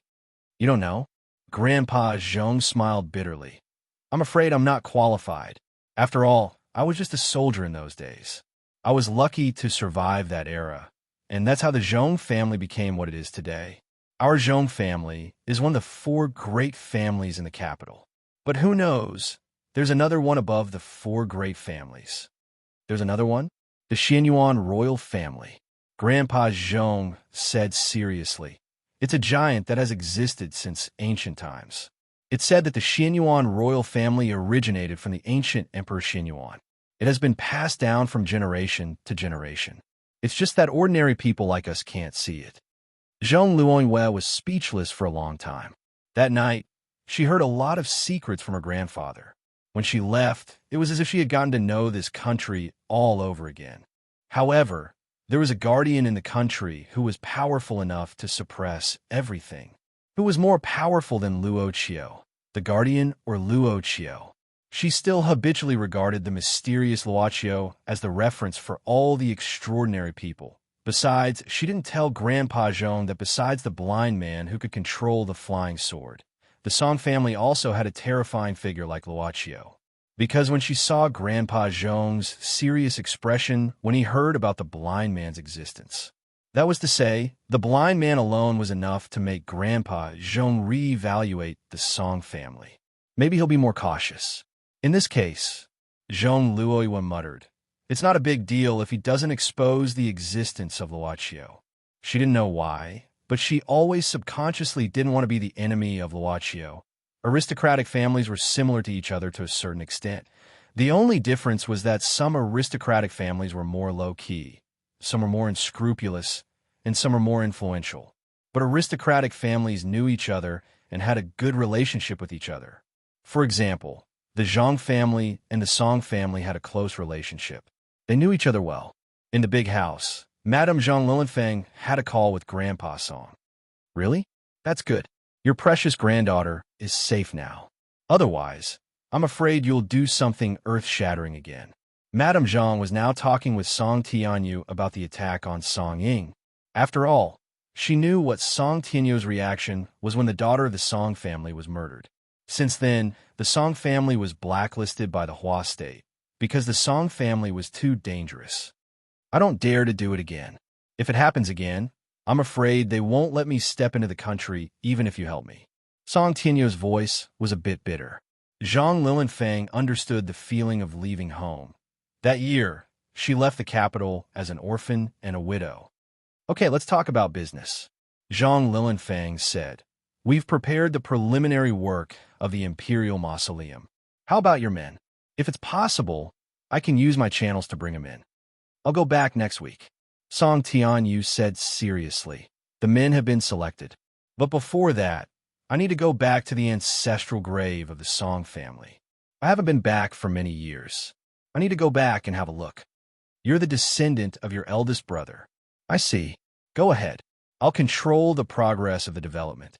Anyway, the map provider seems to have some problems this time, but it should be solved." "Thank you, Madam Li." Song Tianyu smiled and suddenly said, "Madam Li, I have to go now. I have a guest." Song Tianyu hung up the phone. At this time, Uncle Wu knocked at the door and came in. "Master," Bai Shuitang said he found a remaining member of the family who killed the eldest miss in Zhonghua Street. "Let him in and call the eldest young master." Chapter 9:36. The light in the cell was adjusted to a very dark level. However, for vampires who hated sunlight, they obviously did not feel energized at this moment, because it was daytime outside. The biological clock that was completely different from that of humans made Gloria, whose power was imprisoned, feel very tired and hungry. She even felt cold. This was because the ability of vampires was sealed. Even if she drank blood, the special organs that could not work could not transform the blood into the physical strength needed by vampires. Or, even if it could be transformed, it was a very inefficient transformation. She was like an addicted person who was addicted to the poison called blood. Her body could not resist the dependence on blood. This should have led to madness. But in Gloria's current situation, her mind was clear. It was because she was conscious that she felt more uncomfortable about the food given by the man in front of her. Song Howren would come once a day. After asking some questions, he would cut his palm and leave some food for Gloria. Later, he would even bring a pen and paper to write down some important things that Gloria said. So, even if vampires are immortal, food is also a factor that restricts their development. Song Howren's fingers twirled the ballpoint pen. Where are the farms of the 13 clans? I mean, the various residences of the pure-blooded humans. This was already related to the important secrets of the 13 clans. Gloria gritted her teeth at this time.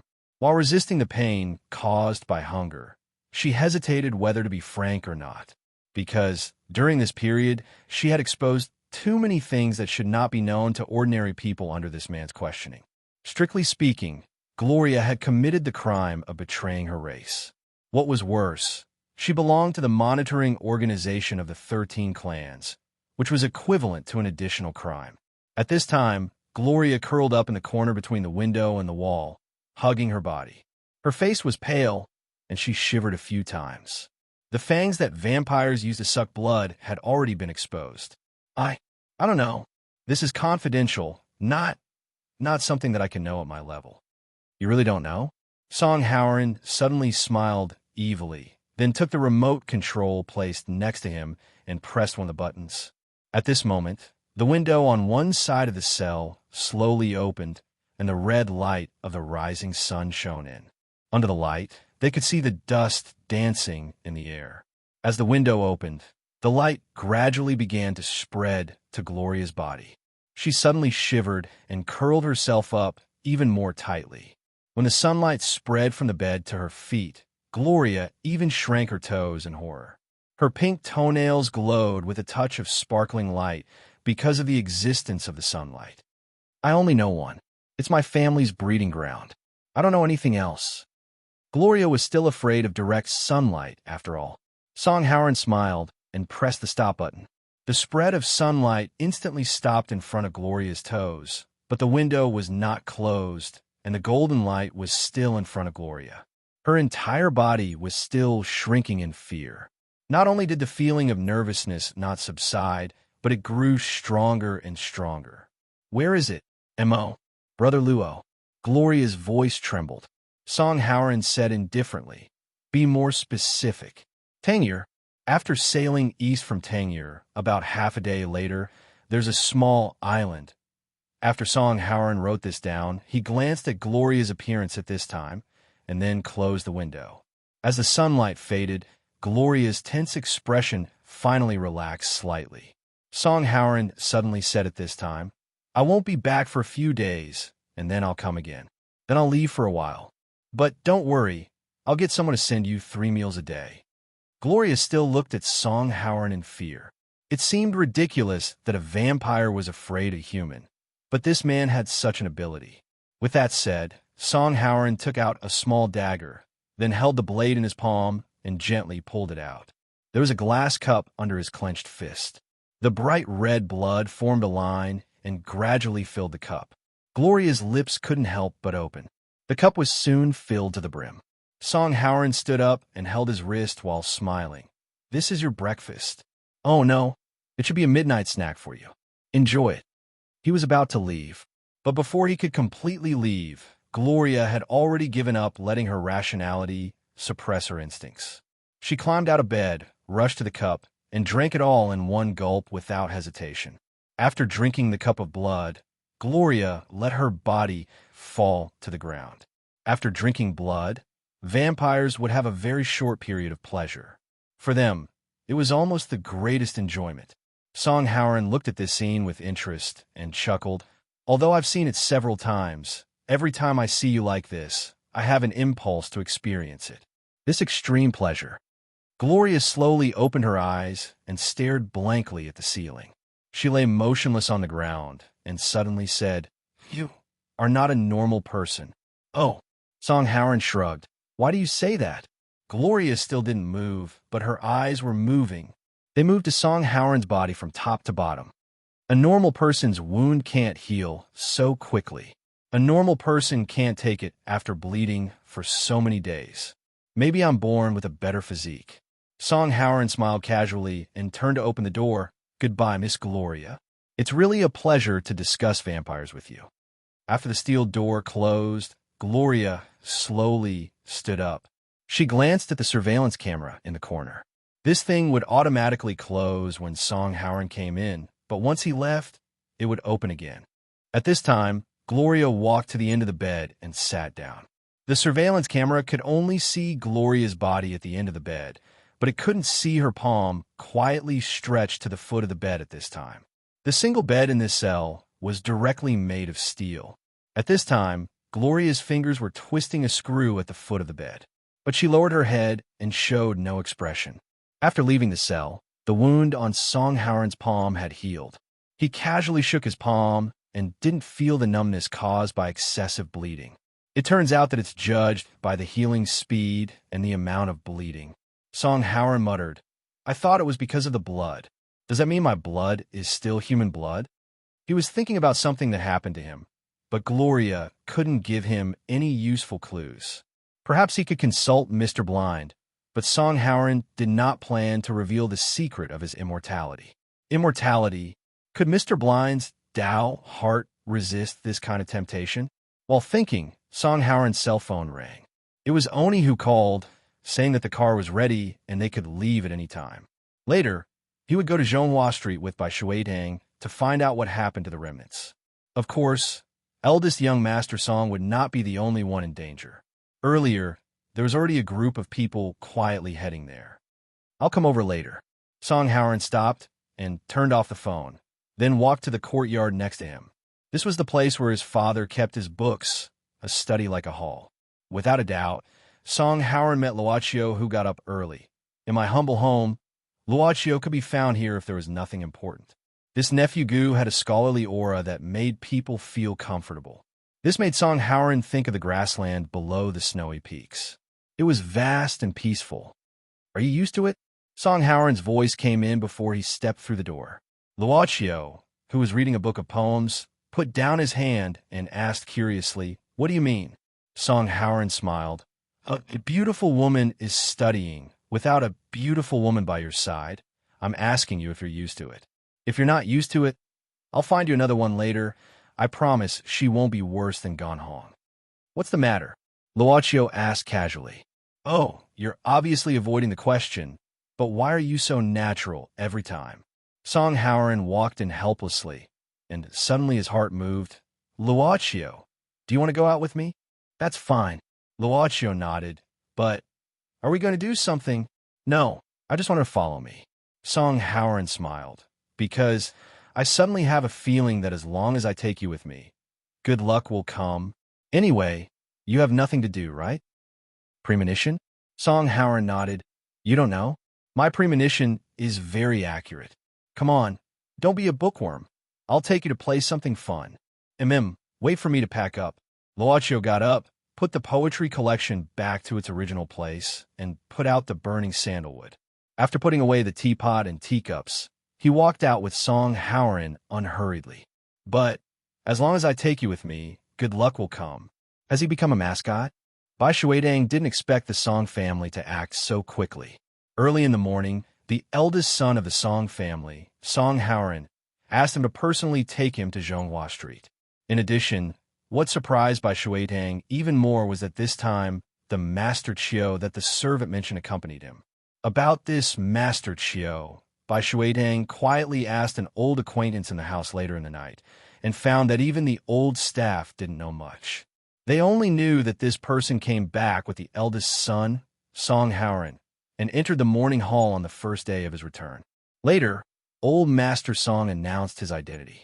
The servants had a lot of guesses about Master Chiu's identity, but Bai Shuidang thought more.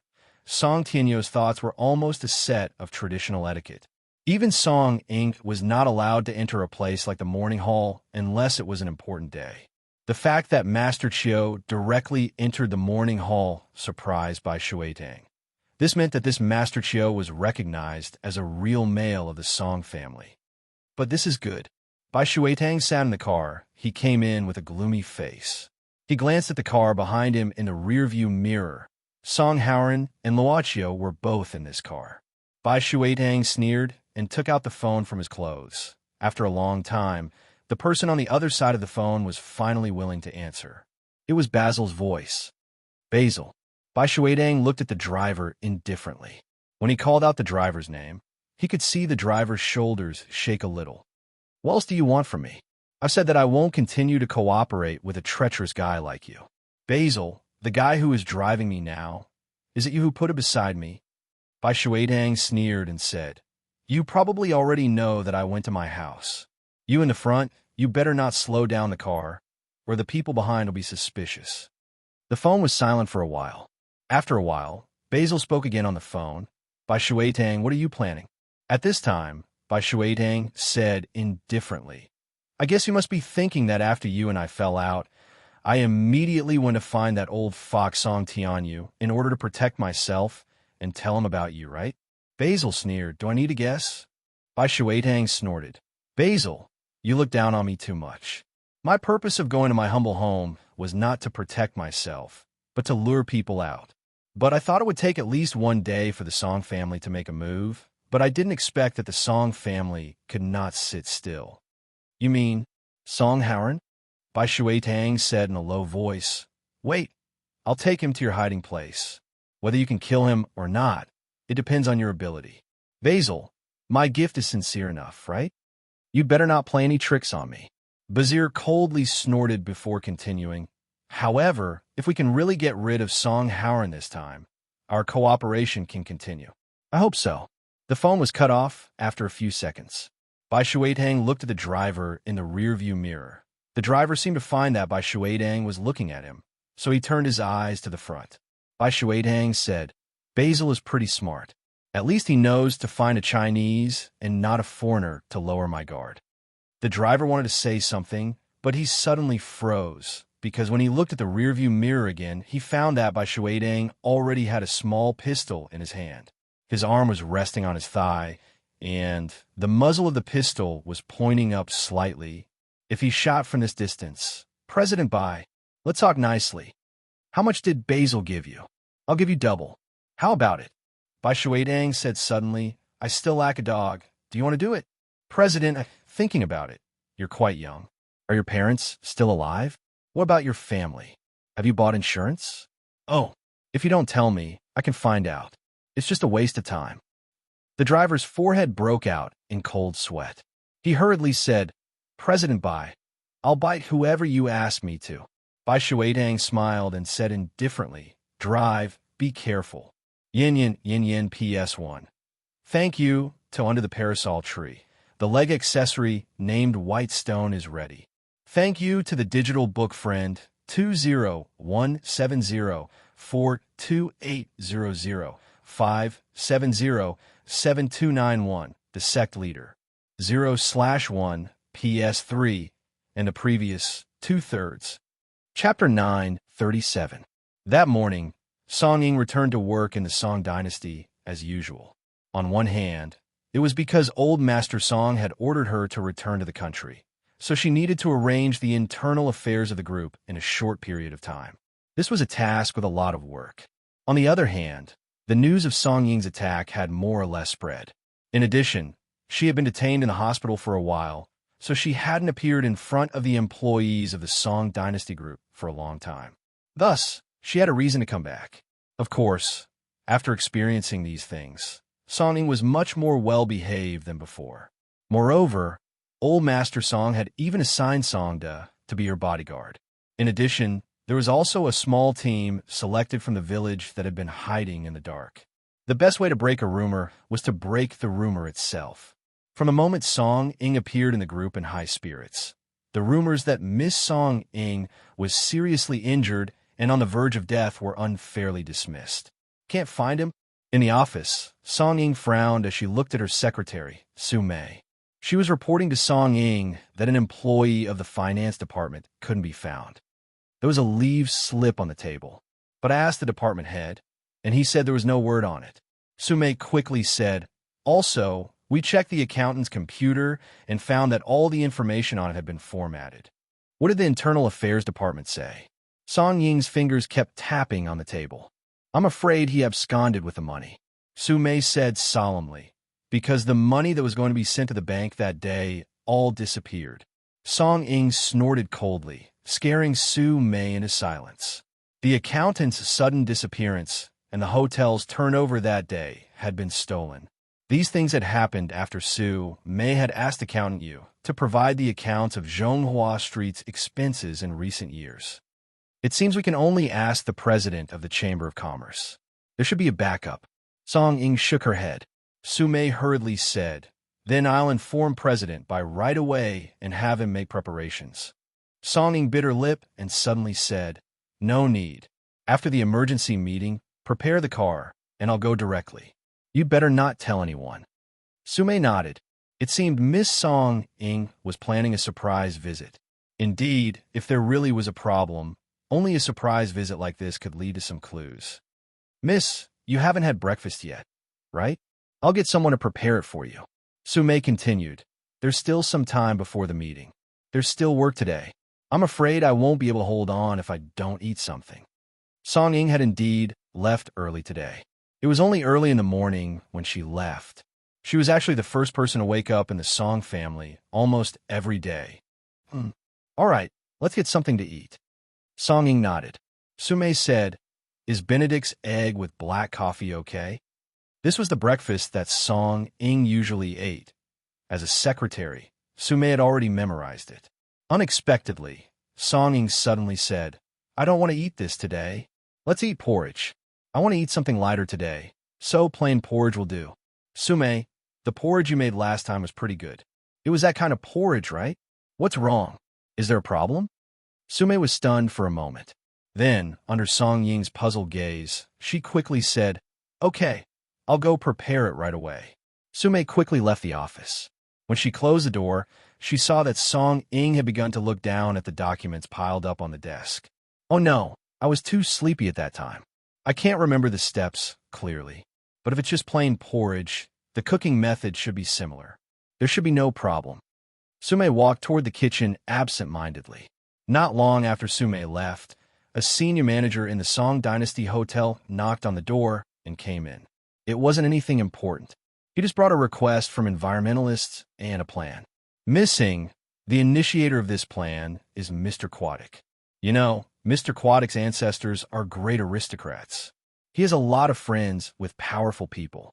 He is an environmentalist, so we need to give him some face more or less. A joint letter to rectify all the unqualified factories that discharge serious pollutants? Song Ying flipped through a few pages and then threw it aside without interest, You can do it. Anyway, we don't have much in the heavy industry. But these environmentalists are really troublesome. So if you see what else they need, just give them some as appropriate. Maybe they will be useful in the future. Green Guardian. This banner has already been used? They are really bored. Song Ying shook her head and didn't care much. The senior manager was authorized to deal with it and left the office directly. At this moment, only Songda and Song Ying were left in the office. Songda was sitting on the sofa with his eyes closed. He seemed to be doing exercises like breathing exercises. Song Ying was actually not very used to working with someone who couldn't help her. But her grandfather, Song Tanyu, had already said that even if Songda went to the toilet, he had to wait outside. At this time, Song Ying received an international long-distance call. It was a woman's voice. Song Ying just remembered that she had asked one of her assistants to go to China in advance. But too many things had happened in the past half a month, and she almost forgot about it. "Oh, how's it going?" Song Ying asked casually. "Missing, I have successfully sneaked into this editorial office. I used the identity of a foreign graduate and have completed the entry procedures. I can officially start work tomorrow." "Very good." Song Ying nodded. "I will find a chance to get close to the target tomorrow." "Missing, don't worry. I will definitely expose the true face of this liar." "Well, actually," Song Ying opened her mouth. Earlier, she secretly sent someone to China. In fact, she planned to start from the place where Luochio lived, investigate this guy inside and out, and evaluate this guy's character. But now, there was no doubt about whether Luochio was really a member of the Song family. Song Ying really didn't know how to cancel this order suddenly. "Missing, actually what?" Song Ying quietly glanced at Songda, then cleared her throat and said, "Nothing, you did a good job. Just continue with the original plan. If you need anything, contact me." "Okay." Song Ying breathed a sigh of relief. After all, that guy saved her in Ganhong. It seemed that he really didn't want anything. Bastard. All you do is say strange and inexplicable things all day long. At this time, the office door was knocked again. Secretary Su Mei came in with a bowl of porridge and asked the chef to make some Chinese fried dough sticks. Song Ying, who had been busy since early in the morning, was famished and immediately started eating. However, she suddenly stopped after taking 2 mouthfuls of the porridge. She looked up at Su Mei in confusion. "This tastes a little different?" That was impossible. I'm just following." Su Mei was shocked and subconsciously covered her mouth. "Following what?" "No, nothing. I said to follow the steps." Su Mei quickly explained. "Su Mei, are you hiding something from me?" Song Ying's expression suddenly became cold. Su Mei was shocked and had to tell the truth. "I'm sorry, Missing. The porridge that morning wasn't made by me. Actually, it was made by young Master Luochio himself. He was afraid that you wouldn't eat it and worried that you would be hungry after staying up all night. So he asked me to send it to you. I didn't mean to lie to you. Sorry. That bastard." This was the 3rd time that Luochio came to Zhonghua Street. When he asked about the fruit shop the first time, the shop assistant who was playing with his phone actually recognized him. Most importantly, he recognized Song Howren. "Persimmons. I bought some persimmons this time. Do you still want to buy them this time?" He even remembered what Song Howren and Luochio wanted to buy that time. Song Howren seemed to be in a good mood. He walked into the shop and came out with a paper bag of persimmons in his hand. When it was time to pay, the shop assistant found that Bai Shuitang, the president of the Chamber of Commerce, was standing next to him, so he hurriedly said that this bag of persimmons was free. Song Howren didn't give him any more and took this small advantage without any pressure. He didn't seem to see the shop assistant's frightened expression when he saw Bai Shuitang. Instead, he laughed and said, "President Bai, it seems that I'm basking in your glory. Your reputation is really useful on Zhonghua Street." Bai Shuitang completely understood the meaning behind his words. He thought that Song Howren would directly go to the destination, but he didn't expect that after coming to Zhonghua Street, Song Howren would leisurely stroll around the street. Song Howren took out a persimmon from a bag. After peeling it, he started to gnaw on it and gave one to Luochio. "It's quite sweet, try it." "You're right."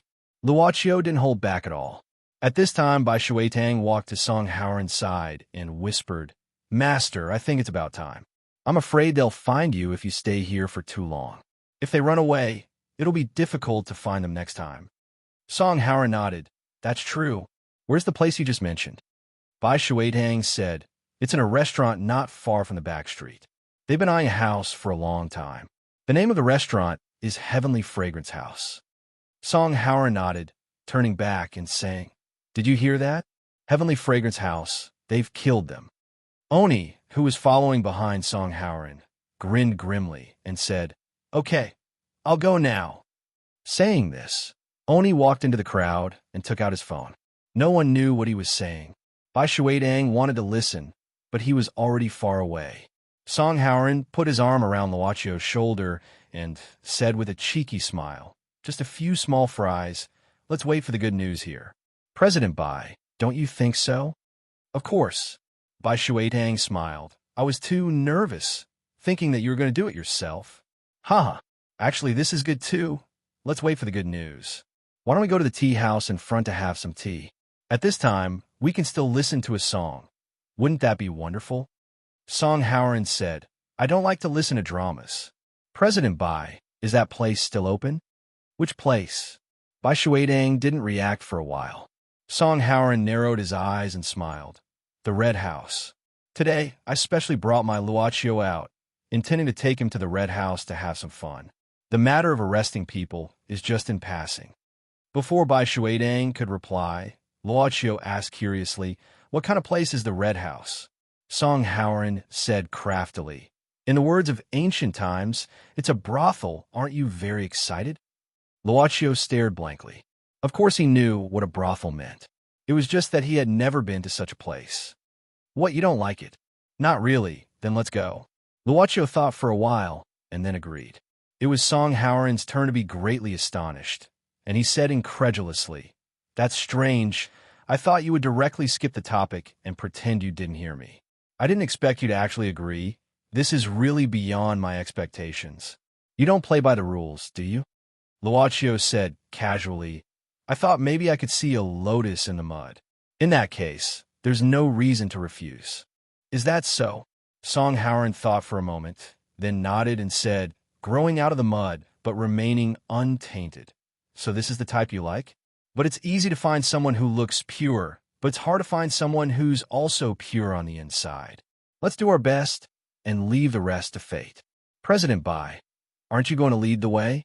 My old man treats this nephew of mine like a treasure. Don't let him down. Otherwise, you'll be in trouble. Eldest young master Chio, please come with me. I'll have someone prepare it right away. Bai Shuatang pushed up his gold-rimmed glasses with a fawning look on his face. Then, he made a phone call and said seriously, hello, it's me. Go to the Red House right away and get it ready for me. Say that I have a VIP who wants to play inside. And have Mother bring out the best treasures. Remember, it's the most important VIP. Don't slight him. It didn't take long before Bai Shuatang said with a smile, eldest young master, I've already sent someone to get it ready. How about we go over now? There's no hurry. Song Howard suddenly shook his head. In any case, since we're already here, I'll go over to the Chamber of Commerce building and light a few incense sticks first. The more I pray for, the gods will bless me. That's true. Bai Shuatang continued to agree. But to Song Howard's surprise, as soon as they arrived at the entrance of the Chamber of Commerce, they ran into Song Ing at the entrance. This time, Song Ing had come in a group bus. Songda and Su Mei had also gotten out of the bus, followed closely by the group of people who were in charge of protecting Song Ing today. Uncle and Song Ing pursed her lips and skipped over the word, and, why are you here? Song Howard's gaze shifted as he said, Luocio said his stomach wasn't feeling well and he wanted to grab some Chinese medicine or something. So I accompanied him here. What about you? Why are you looking for President Bai? Song Ing stealthily glanced at Luocio, who was slowly walking over from behind, but when she met Luocio's gaze, she quickly turned to Bai Shuatang. Second uncle, there's something I want to ask you about. Do you have time? This. Bai Shuatang looked at Song Howard a little awkwardly. Song Howard shrugged and said, President Bai, business is more important. Xiao Ing is looking for you for work, so help her with it first. Then okay. Bai Shuatang simply nodded. Xiao Ing, come with me. Let's go to my office first. Song Ying nodded. At this moment, Luoqiu just happened to arrive. When he saw Song Ying, he directly greeted her. Song Ying, you're here too. Song Ying glared at Luoqiu grumpily. Seeing that he was still holding a persimmon in his hand, she said, eating a persimmon when your stomach isn't feeling well, you deserve the pain. Luoqiu. Song Ying snorted lightly, then directly followed by Shui Tangyan. At that moment, Luoqiu looked at Song Haoran. Your stomach isn't feeling well. Her stomach isn't feeling well today. Song Haoran's face was serious. She's in a bad mood. Chapter 9:38. When he saw the exaggerated Buddha statue in the lobby of the Chamber of Commerce, Luoqiu suddenly asked curiously, so this Buddha statue was arranged by Mr. Blind? The Buddha statue was placed at a special angle, as was the life gate of the Chamber of Commerce. It's not a Buddha statue, but a friend of Mr. Blind's from Nanyang. Song Haoran was lighting an incense. Speaking of which, Mr. Blind always says that Buddhism and Taoism are of the same origin. So he looks like a Taoist, but he doesn't reject Buddhism at all. You seem to believe in these things. Luoqiu glanced at the Buddha statue again. Song Haoran put his palms together, and the incense was held between his fingers. He closed his eyes and bowed a few times in a pious manner, then inserted the incense into the incense burner. Actually, I don't believe in these things. Song Haoran chuckled. If there's a God in this world, then the God must be me, because only I can make myself do the impossible. Therefore, I'm bowing to myself. Luoqiu sized up Song Haoran and suddenly said, That's right. Only when you have your own God living in your heart can you succeed in everything.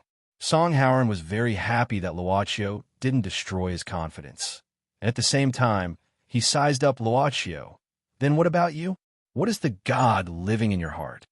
Luoqiu didn't know how to answer this question. He thought carefully and said with uncertainty, Probably. It can only be me. Song Haoran didn't continue asking, but said indifferently, Let's wait here for Bai Shuitang to come down. He walked towards the resting area of the Chamber of Commerce. Luoqiu looked at Song Haoran's back. He could already see a faintly discernible, huge shadow enveloping Song Haoran all the time. There really is a God living here. Second uncle, what do you think? Song Ying looked directly at Bai Shuitang. Unlike Song Haoran and Song Tianyu's attitude towards Bai Shuitang, Song Ying was actually closer to him. After all, Bai Shuitang was her father's younger brother. Although Song Ying's father had married into the Song family, he was still on the father's side and was the representative of the Bai family. Although Song Ying's feelings for Bai Shuitang were not as deep as Old Master Song and Song Haoran, she still remembered the things that happened when they were young. Bai Shuitang was indeed very good to her back then. However, Song Ying did not interact much with the other members of the Bai family. There were not many outsiders in the office, so Bai Shuitang seemed to be more relaxed now. Xiaoying, you said that you Huiji falsified the account of Zhonghua Street and absconded with the money. Is there something wrong with this? Song Ying did not intend to discuss the details of this matter with Bai Shuitang. There were still a lot of things waiting for her in the company, so she said directly, absconding shouldn't be wrong. As for the fake accounts, I personally found them. If Yu Huiji didn't have a problem, why did all the information on his computer disappear when he disappeared? What you said makes sense. Bai Shuitang nodded. But it's so sudden that I can't prepare for it in a short time. It doesn't matter. You can make up for it later. Song Ying said decisively. Now, bring the account books that you can find first. I'll check them directly here. Now. Bai Shuitang frowned. Song Ying said, Why, second uncle, is there a problem? Bai Shuitang shook his head and said, No, I'm just afraid that your body can't take it. But since you said it, you can definitely do it. Second uncle believes in you. After all, you're very good at mental arithmetic. You've been a child prodigy since you were a child. Then I'll have to trouble second uncle. Song Ying smiled slightly. I'll ask someone to get it. You wait here for a while. Bai Shuitang said at this time. By the way, Xiaoying, why don't you wait here? I'll go and say hello to young master first. What do you think? Song Ying waved her hand and said, It's okay. You go and accompany my uncle. Just leave someone to find the things for me. If there are accounts that I'm not clear about, I'll ask you later. Okay, I'll listen to you. Bai Shuitang nodded. He quickly found his secretary and asked her to lead Song Ying and others to the finance department of the Chamber of Commerce. After a while, only Bai Shuitang was left in the office. His face suddenly became gloomy. Why did this girl come here today? Bai Shuitang's thoughts actually changed a little at this time. And these changes started because he met Luoqiu in his humble home. At first, Bai Shuitang thought that as long as he got rid of Song Tianyu, Song Haoran, and Song Ying, he would have a great chance to occupy the apparent wealth of the Song family, the behemoth Song dynasty. However, Luoqiu suddenly appeared in his humble home, which made Bai Shuitang vigilant. Since the Song family had a male descendant like Luoqiu, did it mean that the Song family had other direct descendants outside who had more legitimate conditions than him? Taking this into consideration, Bai Shuitang had to make a temporary change to his original plan. Instead of benefiting the other hidden heirs of the Song family, it was better to benefit Song Ying directly. As long as Song Ying fully took over the Song dynasty, he, as Song Ying's biological uncle, could manipulate a lot of things. Moreover, if Song Ying could further take over the power of the iris flower in the mysterious village of the Song family, let's see whether Basil can directly take down Song Haoran today. Bai Shuitang revealed a cold smile. Then he tidied up his clothes and hurried to the lobby of the Chamber of Commerce. When Bai Shuitang arrived at the lobby lounge, he happened to see Song Haoran's happy face. He directly asked curiously, "Eldest young master, is there anything to be happy about?" Seeing that it was Bai Shuitang, Song Haoran waved his hand and motioned for Bai Shuitang to sit down. "President Bai, the information you gave is correct. Just now, Oni gave me a reply. Our people directly broke into the hiding place of this group of remnants. There were 4 of them. We killed 2 of them and captured the other 2. How can I not be happy? This is indeed very good news." Bai Shuitang cheered up at this time. "Master said that you have always been the deputy general. As long as you set out, there's nothing you can't do. I think this is not wrong at all." Song Haoran laughed and said, "Yes, things are going so smoothly. God is also helping me, but it's a pity that we didn't find Basil this time. Looks like he's also lucky to have escaped this time." Bai Shuitang said indifferently, "Since we captured the 2 of them alive, then we can definitely force Basil's whereabouts out of them. We don't have to worry." "I think so too," Song Haoran said confidently. "Basil is now like a rat crossing the street. He won't dare to appear in the short term. President Bai, we can celebrate for a while. Song Ying asked you to do. Have you settled the matter?" "I've already arranged it. Don't worry, eldest young master," Bai Shuitang said in a low voice. "Also, the Red Chamber is ready. Oh, what do you think? Let's go together." Song Haoran slapped his thigh and stood up. "President Bai, let's not talk about our families being relatives. If the girl is not good later, I will definitely punish you." Of course. Bai Shuitang hurriedly smiled apologetically. "If it's really not good, then I'll stop here. I'll drink a bottle of Mao Tai. Domineering. I like people like you, haha." Song Haoran patted Bai Shuitang's shoulder, then rubbed his hands and said, "Then let's go." Song Haoran was dissolute by nature, lustful, and a veteran in the field of pleasure. Almost everyone knew this. Bai Shuitang narrowed his eyes and smiled apologetically all the way out. In a small meeting in the finance department of the Chamber of Commerce building, the secretary moved a thick stack of account books in front of Song Ying. "Missing. These are copies of last year's account books. Do you want to take a look at these first? We're sorting out the rest." Song Ying nodded, then glanced at the secretary.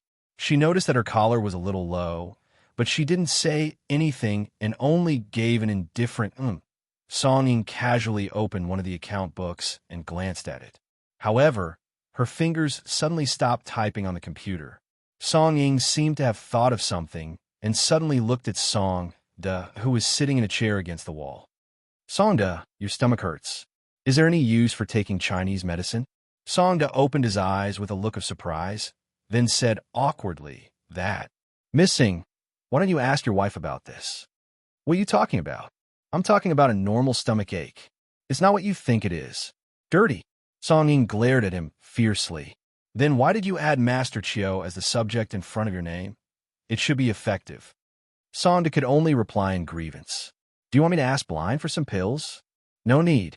Song Ying lowered her head expressionlessly and continued to look at the account books.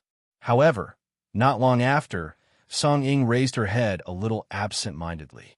Right, where's my second uncle going? I have a feeling that they're hiding something from me.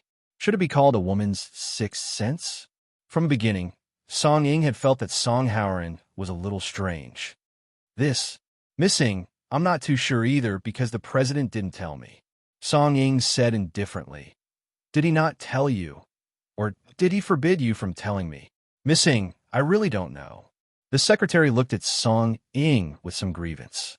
It was said that this Miss Ying of the Song dynasty was temperamental and very difficult to serve. All right, since you don't know, then go and find out for me. Song Ying glanced at the watch on her wrist. Give me an answer in half an hour. If you still don't know, then your year-end bonus for this year will be canceled. Missing, aren't you making things difficult for me? The secretary felt that the scales were tilting in her heart, but she still struggled bitterly. What? Song Ying suddenly sneered. According to the rules, President Bai is also an employee of the Song dynasty, which means he's my subordinate. Don't tell me that as the boss, I'm not allowed to know what my employees are doing at work. Are you planning to rebel? I don't dare. The secretary's face instantly turned ghastly pale. The employee benefits and treatment of the Song dynasty group were really too good. This was a job that many people would fight to keep. At this moment, the secretary clenched her teeth. After weighing the pros and cons, she finally succumbed to the despotic power of the group's boss. The secretary bent down and whispered in Song Ying's ear, Missing, you mustn't say it was me who said it. Actually, the president is taking eldest young Master Song and his companions to the Red House in the back street to play. What? As soon as she heard this, Song Ying was burning with rage. She slapped the table fiercely and almost roared. I'm so tired from working here, and they actually dare to go to a brothel. Missing, don't get agitated. The secretary was instantly alarmed. This Miss Ying's voice was so shockingly loud. She didn't know if the people in the corridor outside heard it. No, unexpectedly, Song Ying didn't listen to her at all. Instead, she suddenly stood up and clenched her fists. Good. Your nature has been revealed. You're really a pervert. You finally can't help but expose yourself. If I don't catch you on the spot, I'll take my father's surname. Songda, let's go. Okay. Songda weakly rubbed his forehead and stood up. Speaking of which, isn't it natural for a daughter to take her father's surname? Missing, what about this account? It's so much. Sume hurriedly reminded her. You calculate it yourself first. Song Ying hurriedly said and directly strode out of the door of this small conference room. The decoration style of this red house was like that of a brothel in the 40s or 50s of the last century. Basically, the girls were wearing slim cheongsams and holding fans in their hands, swaying gracefully. When he just entered the door, Luochio smelled a strong rouge smell. Then he saw a middle-aged woman holding a slender opium pipe slowly walk out from behind the beaded curtain. She smiled and greeted people. This should be similar to the procuress in this red house. The procuress very warmly came to Bai Shuitang and leaned on him, saying in a tired voice, President, you haven't come here for a long time. Have you changed to a new place? Bai Shuitang somewhat awkwardly smiled. As a subordinate, it was common to take the boss to this kind of place, but it didn't mean that the boss would like his employees to come here often. Fortunately, Song Haoran didn't have any displeasure. Bai Shuitang then cleared his throat and said, Today I've brought 2 VIPs here. You have to treat them well until they are satisfied. Chinese style or Western style, it's up to you to choose. The procurer smiled and said, It just so happens that a few chicks have come these days. They're not bad. Since they're your VIPs, you just need to give them a *** red packet. Drinks are all waived. Madam really knows how to do business. Song Haoran suddenly chuckled. I'm just afraid that this *** red packet won't be small, right? Aya, you're the president's VIP. Do you still care about this small amount of money? We're just running a small business here. The people who do this business are all poor women. Please don't make things difficult for us. Huh. Yes, I have a lot of money. As long as it can make me happy, it's not a problem. Song Howard waved his hand, looking like a prodigal. But at this moment, he looked at Luochio with a sly gaze. Thinking of the procuress's words, Luochio probably understood what Song Howard was thinking. Luochio gently shook his head. Suddenly, his gaze froze, and then he said, "Where is the washroom?" "In front. I'll let someone lead you there, VIP." The procuress quickly called a waiter and led Luochio out. Then, she personally led Song Howard and Bai Shuidang to the best private room in this red house. "I'll go in by myself." In front of the washroom, Luochio said indifferently to the waiter. The waiter was very obedient. He smiled and stood outside the door to wait. Luochio didn't say anything and walked in directly. However, a few seconds later, Luochio walked out again, but the waiter waiting at the door acted as if he didn't see anything. He directly took out his phone and looked at it. Instead of deliberately going to the private room where Song Howard and the others were, Luochio walked into the kitchen work area of the red house at this time. Just now, he caught a glimpse of a familiar figure who was staggering past. At this time, in the kitchen area of the red house, a young woman was sitting on a low stool, sweating profusely. She bent over and washed the dishes in a big basin. Chapter 9:39. In addition to the bowls and plates in the basin, there were many bowls, plates, cups, and chopsticks waiting to be washed on the table next to them. Judging from the number of tableware, one could at least tell that this place had a good business and was very wasteful. There were a few fresh-keeping bags on the side, containing some meat. It seemed that Yuna had picked them out from the untouched dishes. Perhaps she was going to take them away later. Yuna did not wash the bowls and chopsticks quickly, and could even be said to be clumsy. She wore red latex gloves, and sometimes she could not even hold the plates firmly. She could not even wipe her sweat, and could only make do with her arm. You can't wash it clean like this. Just as she lost her grip on a plate and let it slide into the basin, Yuna heard a voice behind her that she seemed to have heard somewhere before. She subconsciously turned back to look at the young man who had stood behind her without her noticing. Yuna recognized him at first glance. It was the long-winded waiter who had pushed the cart of Cantonese pastries to her in the tea house. "It's you," Yuna replied with some surprise. She was surprised because the Red Chamber was, to put it bluntly, a money-squandering establishment. With the salary of a waiter in a tea house, even the lowest expenditure in the Red Chamber would be exorbitant. Luochio just smiled casually, then walked to Yuna and squatted down. At the same time, he pinched up his sleeves and picked up a rag and a plate. "Watch carefully." Yuna found that the young man was not wiping the plates carelessly, but was wiping them regularly on a large area without repeating himself. This kind of dishwashing agent is actually very useful because it doesn't need to be rinsed with water. Just wipe it a few times with a rag and it's done. Also, you can consider washing the big plates first, then stacking them. First the plates, then the bowls. Don't just grab them one by one. That will save a lot of space. After all, this place is not big. If you don't stack them properly, it's easy to break them. Oh, leave the chopsticks for last. You're a dishwasher too? Yuna looked at the young man who had finished washing the plates immediately, and then realized that the clothes he was wearing did not seem to be cheap goods. The clothes were embroidered with high-quality brands, and she did not know whether they were authentic or fake. "I'll wash them often at home, so these are just some tips," Luochio said as he put away the only washed plate, and then shook his palm to get rid of the water stains. He didn't intend to help Yuna wash everything. He just wanted to give her some pointers. To Yuna, this was a form of respect. Seeing that Luochio had stood up, Yuna had intended to stand up as well. However, it was really inconvenient for her to move, so she could only look up and thank him. Then, she smiled bitterly and said, "In the past, it was my sister who washed the tableware at home. You know, there were many times when it was inconvenient for me. She always refused to let me into the kitchen." "Have you always been working here?" Luochio continued to look around. Yuna shook her head, grabbed a plate, and started wiping it like Luochio. "No, I just arrived today. I can't." "Well, actually, people have to live." She suddenly raised her head, a very clean smile on her face.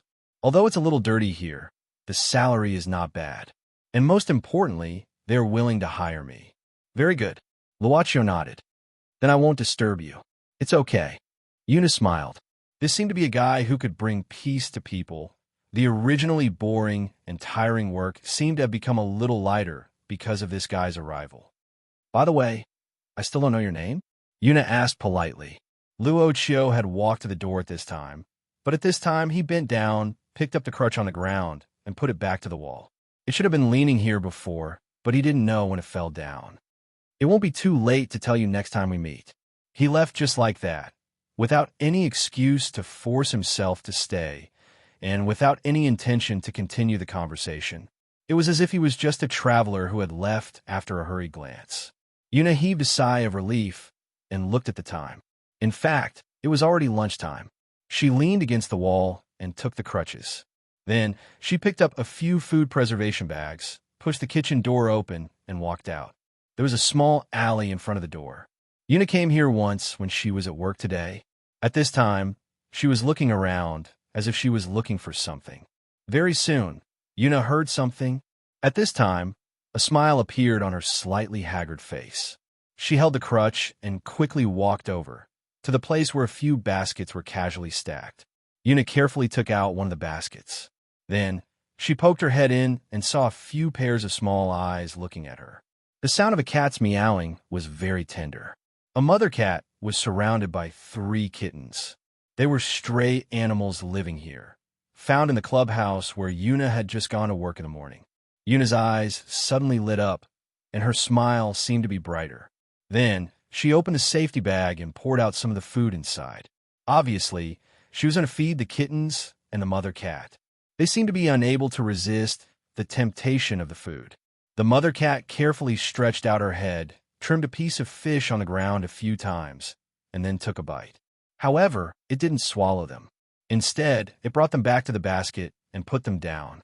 The 3 kittens immediately surrounded it and formed a furry ball, like a few dandelion balls that had fallen together. Yuna sat down with her hands on the wall, her hands on the baskets, and looked at them quietly.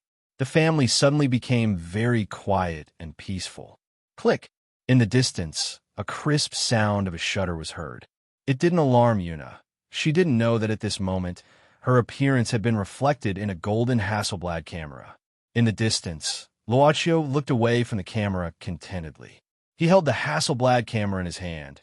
He didn't go through the usual drying process, but directly sucked with his hand, and a black and white photo was born.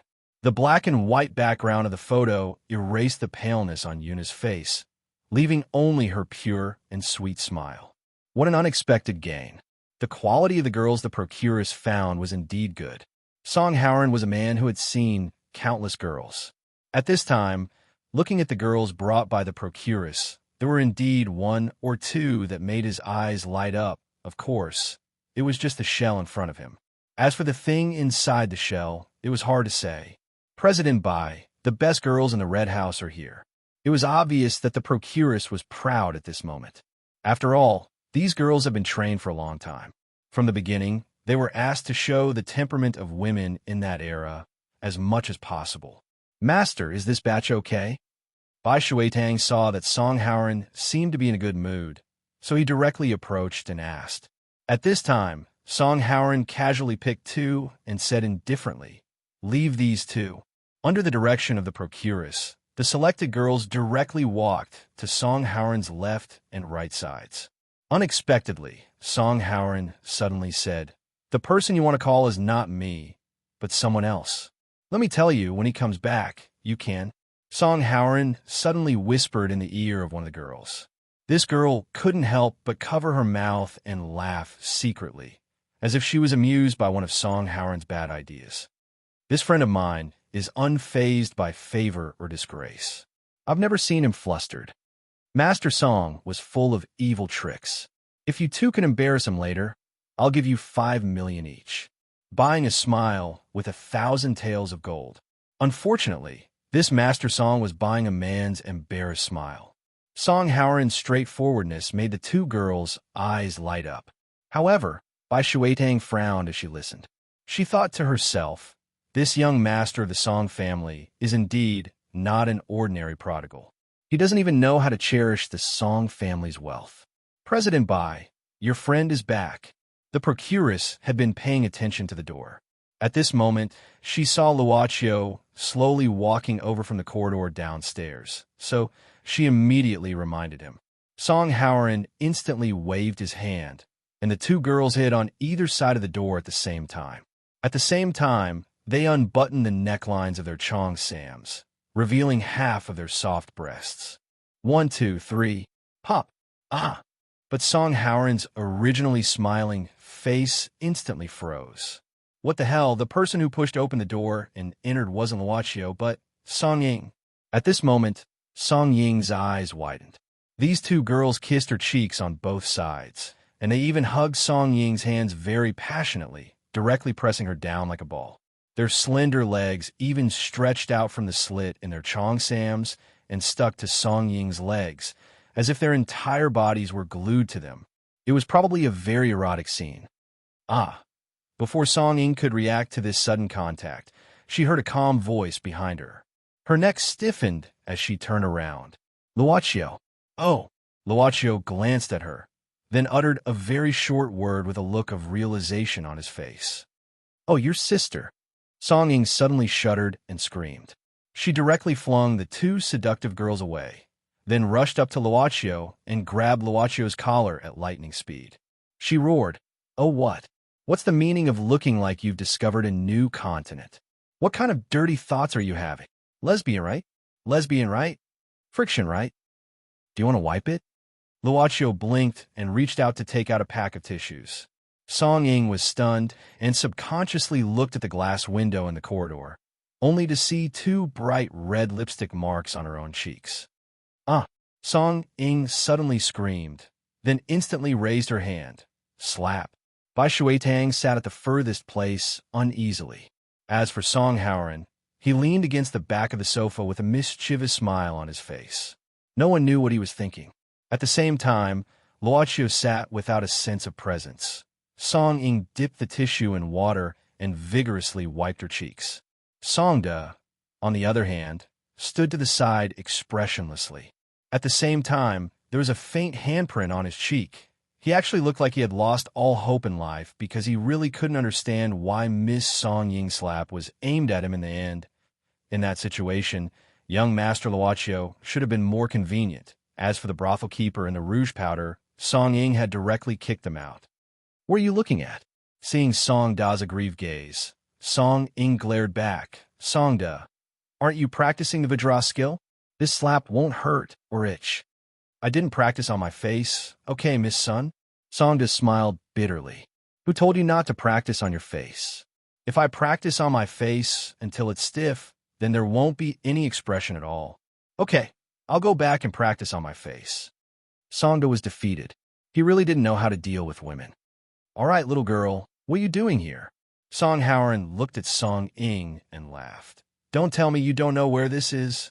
As your niece, I have the right to supervise your indecent private life." Song Ying snorted coldly and directly pulled Song Howard's ear. "You actually came out to have fun when I was half-dead tired from work?" "Ahem, I'm going to the toilet." Seeing this scene, Bai Shuitang stood up sensibly and quickly pushed the door open. Song Ying suddenly stood up, one hand on her waist and the other on Song Howard's forehead, angrily said, "You're the executive director of the Song Dynasty Group. It's fine if you don't go to work every day, but you actually come and play with women when I'm at work. Song Howard, do you have any moral sense of shame? So, why did she add during my working hours twice?" Luochio blinked his eyes and then sent a towel from the ice bucket to Songda, indicating that he should use it to apply the towel. Perhaps it would be more suitable for young Master Luochio and Miss Song Ying to change genders. Songda suddenly looked at Luochio on a whim. "Is there anything else you need, Mr. Songda?" "No, nothing." Songda shook his head and then sighed, thinking, strangers are like jade. Then he glanced at Song Ying, who was still pulling Song Howard's ear, and sighed again. Vicious. At this time, there was a knock on the door. A young waiter came in with a fruit platter and some drinks. At this moment, Song Ying gave Song Howard some face. She resentfully let go of his ear and then said, "Do we have anything?" The waiter smiled and said, "This is brought in by the private room." "Oh, just leave it there." Song Ying pointed at the table in front of her. The waiter nodded and bent down. ready to put down the platter. But the moment he bent down, the young waiter suddenly raised his head with a fierce look. A cold light popped out from under the fruit platter. It turned out that he had hidden a dagger under the platter. The dagger stabbed straight at Song Howren. But Song Howren's reaction was very fast. He clapped his hands and caught the dagger. "Hey, I've been waiting for you for a long time. I thought you would be more patient." The waiter was shocked and immediately let go of the dagger in his hand. He quickly retreated and took out a pistol from behind his waist. Without saying anything, he pulled the trigger. In this private room, gunshots were suddenly heard. Chapter 940. At this time, the assassin disguised as a waiter almost emptied his magazine, but the bullets did not achieve the desired effect. That was because the moment the gunshot rang out, Songda let out an angry roar. Songda rushed to the assassin at a very fast speed, grabbed his wrist, and raised it up. He shot continuously, but the bullets only hit the ceiling of the room. Then, Songda snorted coldly and broke the assassin's wrist with a forceful grip. "Ah!" The assassin screamed, and the pistol was snatched away by Songda. At this time, Songda kicked the assassin and sent him flying into the wall. Moreover, under the killer's desperate and unwilling gaze, Songda exerted force with both hands and directly bent the pistol, then casually threw it on the ground. The assassin was in so much pain that he broke out in a cold sweat. At this moment, he looked at Songda as if he was looking at a devil.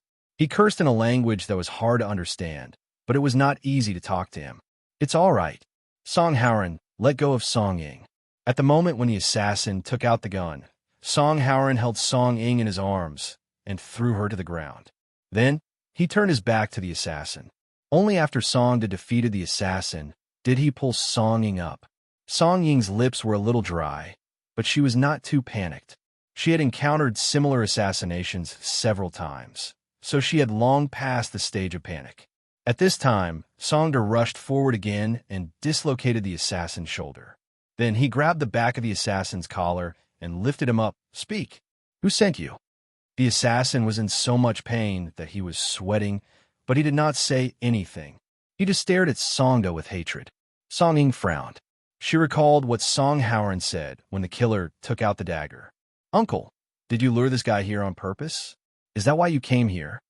"Of course. Otherwise, do you really think I would come here to play with women?" Song Howren stretched out his finger and flicked Song Ying's forehead, and with little Luo Chiu. "What kind of people do you think we are? Furthermore, your sudden appearance almost ruined my original plan, lass." Song Ying was speechless at this time. Then, she glanced at Luochio, only to see Luochio gently shaking his head with a helpless look. "I'm sorry." Song Ying finally succumbed to Song Howren's authority and bowed her head to admit her mistake. I really don't know what to say." Song Howren sighed at this time. "Don't you think that your uncle is a scumbag who likes to play with women? Is little Luo Chiu the kind of guy who likes to play with women? If he was a scumbag, he would have eaten her long ago, okay?" Song Ying felt so wronged that she couldn't raise her head. Song Howren continued to pursue the victory. "Let's say your uncle is a scumbag. If I want to play with women, why don't I play in my own village? Any one of them is a standard agent who can be sent out to hide and seduce. Okay? Do I need to take a fancy to these vulgar women here? Little Luo Chiu, am I right? I'll get you a top one later." Thus, Song Ying instantly found a reason to turn the tables. She fiercely lifted her leg and stepped on Song Howren's foot. "Go to hell. Song scumbag Howren." Song Howren looked like he didn't feel pain, the corners of his mouth raised, and he smiled slightly. Luochio, who felt that Song Howren's life was very difficult at this time, suddenly said, "Don't you plan to deal with this assassin first?" Songda seemed to be used to it. Hearing this, he directly threw the assassin in his hand to the ground. "Master, I don't understand what this guy is saying." Song Howren put away his playful heart at this time, directly squatting on the ground, stretched out his hand to grab the assassin's collar, lifted him up slightly, and said in another language. This time, the assassin didn't continue to curse, but just remained silent. Song Howren shook his head and said, "Take this guy back. I'll apply some medicine on him later," and then continue to ask. "Okay." Songda nodded, directly chopping the back of the assassin's neck with a knife, knocking him out, and then carried him on his shoulder. Who is this assassin? Why did he want to assassinate you? Song Ying frowned at this time. Tell me honestly, is this guy in cahoots with the person who bombed my sports car before and is targeting the heir of the Song family? Actually, this matter is... Song Howren was about to speak, but suddenly frowned and turned around. He felt some kind of danger was approaching. However, the door of the private room was empty, and there was nothing unusual. Song Howren's frown deepened. Finally, a cold and gloomy laugh rang out. Someone slowly moved to the door of the box. It was actually Bai Shuidang. At this time, Bai Shuitong's face was full of fear and nervousness. He raised his hands, blocking the door of the box. Second uncle. Song Ying screamed in fear. Song Howren's face sank, because, at this moment, a head was poking out from behind Bai Shuidang. A cold smile, a gloomy face. This person was Basil. At this moment, he was pressing a pistol against Bai Shuitong's back, and then directly grasping Bai Shuitong's shoulder with his left hand, slowly pushing him into the box. Song Howren. Basil's voice was even gloomier than his expression. You better not move, otherwise I can only drag this president of the Chamber of Commerce to accompany me. Don't worry about me. Bai Shuidang quickly said, hurry up and kill this bastard. Shouting, this guy is the remnant of the family that killed your parents. He came back for revenge. Song Ying subconsciously bit her lips, feeling extremely worried. Song Howren sneered at this time. Basil, oh Basil, you think Bai Shuidang can threaten me? Basil said indifferently. That depends on whether you really don't care. Song Howren, I've studied you. In the words of the Chinese, they were especially loyal. If you have the guts, you can leave him to die. Song Howren walked past Song Ying, approaching Bai Shuitang without expression. Bai Shuitang's lips moved slightly, as if he wanted to say something. Song Howren took a deep breath and said, Brother Bai, don't worry. I will definitely avenge you. Bai Shuitang's pupils suddenly widened. He didn't expect Song Howren to give up on him like this. Young master, looks like you really don't want to care about this person's life or death. Then I'll fulfill your wish. Basil sneered again at this time. His palm exerted force, and the muzzle of the gun pressed hard against Bai Shuidang. Don't! Bai Shuitang screamed in panic. Basil still sneered at Song Howren. Song Howren also looked at him calmly. The two were in a deadlock for a few seconds. Song Howren suddenly sighed, then took 2 steps back and raised his hands. Okay, you won this time, Basil. What do you want? What do I want? Basil sneered. What do you think? Let Song Tianyu come to see me in person. Then let this big guy leave. This guy is too dangerous. I dare not let him stay here. Basil was now looking at Songda. Songda's eyes seemed to spit fire when he saw Basil's fearless gaze. Songda, do as he says.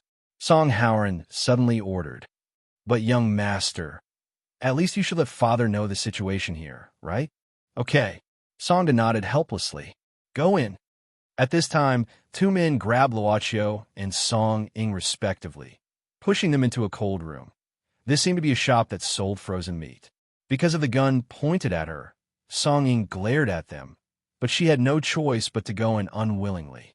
Let go of your hand. I can walk by myself. But she was pushed to the ground and then directly into the cold room. Luochio seemed to be pushed as well, but he didn't fall. Instead, it seemed that he was pushed, making him walk 2 steps faster and directly into the cold room. The man who pushed Luochio was a little surprised, but he didn't think too much about it. At this time, he directly asked his companion to close the door of the cold room. At this time, Song Ying climbed up from the ground and took a breath. Her whole body seemed to be eroded. The cold air washed her internal organs in an instant, making her shiver. Song Ying didn't say a word. She walked into the door of the cold storage room and tried to open the door. After finding that it couldn't be opened, she began to feel around the cold storage room. Luochio curiously asked at this time, What are you looking for? Of course, I want to see if there is any way to get out. Are you an idiot? Song Ying turned back angrily. Look at the time. You are still so leisurely. Don't you know how dangerous we are now? In this place, it won't take long for people to freeze to death. It was too cold. Song Ying had to breathe on her hands, but the hot air she exhaled froze and directly vaporized in an instant. After a breath, Song Ying gave up this way of warming up and then frowned at Luocio. "Aren't you cold?" "It's okay for the time being." Luocio also learned from Song Ying and began to knock on the wall of the cold room. But it seemed that Song Ying's eyes were always on him. "What's the matter?" "I say." Song Ying looked at Luocio and seemed to be speechless. Finally, for some reason, she seemed to explode. "At this time, shouldn't you take off your clothes and put them on me? If I take them off, I will be naked, which is a bit bad." Luocio shook his head, and there is no real effect. Luocio looked at the thin, long-sleeve clothes he was wearing. You really have a girlfriend?" Song Ying hugged her own body and shivered. In order to make her body produce more heat, she kept jumping up and down. Luocio said, "Yes, and I have seen your parents." "Is God blind?" Song Ying lowered her head and muttered, and then squatted down directly to make her body lose less heat. "In this case, we can only count on my uncle and grandpa." Song Howren, this bastard, must have gone too far this time. He likes to court death. Song Ying and Luocio were locked in the cold room, and Song Howren was taken away by Basil. In Basil's words, he had to take good care of Song Howren, otherwise it would be too easy for him. Luocio said softly, "He should be fine." "How can you be sure? That guy doesn't look like a good person." Song Ying's lips began to tremble at this time. Luocio didn't speak, but suddenly began to rummage through something on the shelf in the cold room. Soon, Luocio took out a small paper box, and then came in front of Song Ying. After he opened the box, there was something completely solidified inside, milky yellow. "What's this?" "Butter," Luocio said casually, and then dug out a little. "Eat this. It can provide your body with heat. Well, of course, you will still feel cold, but at least you won't faint in a short time." "Really? Eating this is useful?" Song Ying was a little hesitant. Luocio told the truth. "I don't know. I read it in books. I have never tried it before." "Well, it's better to try it than to wait for death. Even if the people outside are trying to find a way to save you, you have to make sure you can wait for their arrival, right? Then you take a bite first and let me see." "Okay, I want to experience this." Luocio nodded, and then broke a small piece of butter and put it directly into his mouth. Because it was too hard, he could only chew it, otherwise it would be difficult to swallow it. "How is it? Is it effective?" Song Ying asked curiously. "Even if it is effective, you probably can't feel it." Luocio shook his head and said, "After all, it is only the body that produces and absorbs heat. Besides, this thing doesn't taste good." Song Ying gritted her teeth and finally chose to swallow a small piece of butter. Probably it was a psychological cue, but Song Ying felt that her condition seemed to have improved a little. She blinked her eyes, and frost appeared on her eyelashes at this moment. Luocio sat beside her at this time, and the two were separated by about a palm's distance. Song Ying then found that Luocio's body was actually trembling slightly, and gradually, Luocio began to hug himself with both hands. Not knowing how long it had been, and not knowing whether the butter she ate had any effect, Song Ying just felt that her eyelids were very heavy, as if she could fall asleep at any time. "You, hurry up and ask me something, or I will fall asleep." "Ask what?" "Anything will do. Interests, love, hobbies. Like to eat?" "Ah, so troublesome." "3 measurements will do too." "Hurry up." "If you leave here, what do you want to do the most?" Luocio thought for a while. "Drawing a cake to satisfy my hunger." "That will do." Song Ying gasped. "I want a cup of hot water." "So little?" Song Ying said. "Isn't water the source of life? What's so strange about wanting a cup of hot water?" I don't lack anything." "That's true." Luocio nodded. She was indeed a woman who didn't lack anything in others' eyes. "Well, let me ask you." Song Ying stuffed a handful of butter into her mouth at this time. If we are really going to die here, before you die, who will you miss the most?" Luocio closed his eyes. His body was always protected by a powerful and mysterious power. This was a passive power, like a permanent buff given to him by the club. But since he ate the first mouthful of butter, he actively turned off this permanent buff. The cold in the refrigerator stimulated all his nerves in a flash. Although his mind could completely bear the cold, His body still faithfully reflected it at this moment. In this desperate situation, close your eyes. Who will you miss the most? This child, you don't want it, but I want it. Even if I have to sell my car and house to beg for food, I can raise it myself. I won't spend a penny of your money, and I won't covet my husband's legacy. Sure enough, it's still her. That woman who is always like a defeated dog, too lazy to take a bath, and even secretly smoking. That woman. Suddenly, Luocio felt something soft hugging him.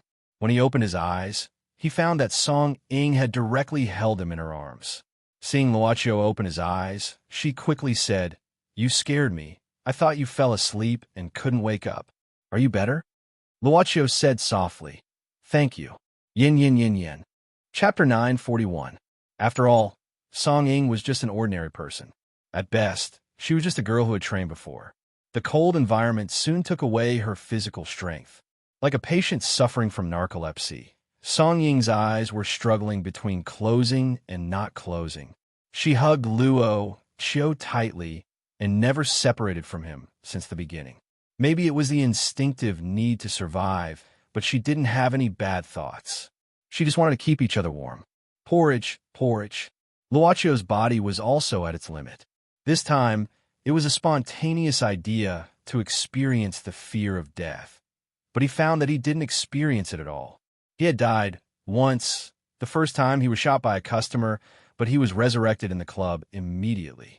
Maybe it was because he had the concept of immortality in his subconscious, so he didn't feel the fear of death. It seemed that this experience was a bit useless. He probably wouldn't have such an unnecessary experience in the future. His brain seemed to be completely split into two halves. One side was rational thinking, and the other side was emotional experience. Rationality, on the other hand, was constantly analyzing this emotional experience. In fact, in the end, Luocio didn't really understand what his nature was. Porridge. I know. That morning, you made it, right? Yes. Since he was seen through, Luocio admitted it very frankly. Song Ying's eyes were almost unable to open at this time. She said weakly, How long have we been here? It's been a long time, almost an hour. Less than an hour. Song Ying seemed to be a little surprised, but it seemed like she was talking in a dream, like a year. Maybe you can think of something happy. Luocio suggested. Song Ying didn't realize that Luocio's voice was so stable from beginning to end. His body was obviously trembling, but he didn't feel it at all when he spoke. Song Ying smiled bitterly. Happy things in a short time. Luocio's eyes suddenly turned and quickly glanced at a shelf of goods in the cold storage room. Then he said softly, "Isn't it a happy thing to be with your family? Days can be counted, and happy things can naturally be counted as well." Then that's too many, too many. Song Ying had already subconsciously leaned her head on Luocio's shoulder. From as long as I can remember to before my parents passed away, let me tell you, I can't even count. Can you tell me about it? Luocio suddenly grabbed Song Ying's hand. She suddenly felt a little warmth, but her body was still uncomfortable. Her consciousness did not feel the pain of the cold, but at the same time, she was very tired. This was a very strange state. I remember one time when I was in kindergarten, there was a dance competition. Song Ying said slowly some of the memories she had hidden for a long time. Perhaps it was because of this kind of approaching death that she didn't deliberately think too much about what she should and shouldn't have done. As long as she could think about it one more time, as long as she could say it one more time, in such an environment, no one would complain about it too much. Instead of saying it to Luocio, it was better to say it to herself. Thoughts, past hidden in the heart. There's a lot. I can't say it all. Song Ying suddenly opened her eyes and smiled bitterly. I've said so much. Shouldn't you? Should you also say something? Luocio suddenly said, In fact, there's something I don't understand. That night, you told me. You said that you want to keep me, and even marriage can be regarded as a means. What is it for? Song Ying was startled. She didn't know if it was because the cold environment in the cold storage room confused her memory, because she remembered that she should have said the reason once. But why did Luocio ask again? She didn't want to think about it. At this time, it was extremely difficult to just keep herself awake. Song Ying said subconsciously, I told you what happened after my parents left. At that time, I was lying in the hospital bed, and I was actually awake. But Grandpa sat alone next to me, lonely and lonely. The head of the Song family could only cry helplessly at that time. I don't want the same thing to happen in the future. Finding you is Grandpa's greatest wish in this life, so I want to keep you Song family. If Song family can be cleaned up, we don't have to face so many enemies. So I will always work hard. Even if I'm exhausted, it's a very happy thing for me. I know that although Grandpa loves me very much, he still has the mentality of valuing boys over girls. But in fact, I don't mind. He values boys over girls because he thinks that the hard things should be carried by men, and the women of Song family should stay at home peacefully. In fact, I don't want to prove that I'm better than men. But Song family has no one such a big foundation. Only my uncle can inherit it. Song Ying smiled bitterly. You know my uncle's character? He can't keep Grandpa's foundation steadily. I know he has his own ideas. He may not care about the wealth of Song family. He may be able to create another Song family that is stronger than the current Song family in the future, but I can't. I don't have that talent, no matter how hard I work, no matter how much time I spend on work. I don't have that talent. I can barely maintain the current scale of Song dynasty. I can only replace my uncle to keep Grandpa's foundation. I'm so tired. I'm really tired, so I think if at this time, there could be one more person, one more you also have the blood of Song family. You are the descendant of Brother Grandpa. You are actually more qualified than me. When Grandpa told me this, I hesitated for a long time. But in fact, this is really the most effective way to solve the Song family's current predicament. There is not much happiness in the marriages of rich families. The marriage between families and the union between the strong is even more common. Compared to them, I'm actually luckier. At least to be honest. I don't hate you. And Gan Hong is also very willing to stay by your side. I rarely see her so relaxed, but you are really irritating. I am an impatient person, but you are always so lukewarm. Let's not talk about it anymore. I will be angry if I talk too much. In fact, you just asked me what I want to do the most if I go out. I said I want a cup of warm water, but I lied to you. If I can go out, the first thing I want to do is to tell Grandpa that I am fine. Are you listening again? Are you asleep? Luo. She seemed to use the last of her strength to get up. She looked up and saw that calm face, and found that he was looking at her with a smile. For some reason, that gentle smile reminded Song Ying of her childhood when her parents were still around. Actually, when you smile, you look pretty good. She suddenly wanted to kiss this person, but it did not seem to be the attraction between the opposite sex, and the kiss was not lust. Her consciousness gradually slowed down. Song Ying subconsciously gave up on thinking and just moved according to her feelings. Slowly, he wanted to kiss this smile. She closed her eyes, and the last trace of heat in her body became the motivation for this action. She did not know whether she succeeded or not, but she felt that she had gone to a very warm place. She suddenly fell down. Luoqiu looked at her approaching him. He knew what Song Ying wanted to do, but she still fell down in the end. Perhaps she would fall down. Luoqiu held Song Ying's body and whispered, "Leave it to the person who can give you happiness in the future. It should be enough." With that, Luoqiu slowly lowered his head. The cold air turned into frost, gradually covering his and her hair. Quiet. Dead quiet. Suddenly, with a bang, the door of the cold room was opened. A figure rushed into the cold room, holding Luoqiu and Song Ying with one hand, and then walked out quickly. Outside the cold storage room, Song Howren was holding the backs of the two people at the same time, but he was crying.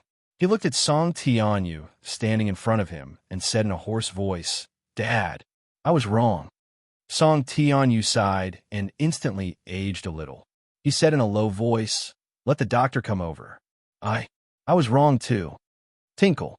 It was the sound of the wind blowing the bell hanging by the window. The hot weather outside made the asphalt road appear distorted. In the big bed in the room, Luocio slowly opened his eyes. After waking up, Luocio first glanced at the bell by the window and then smiled.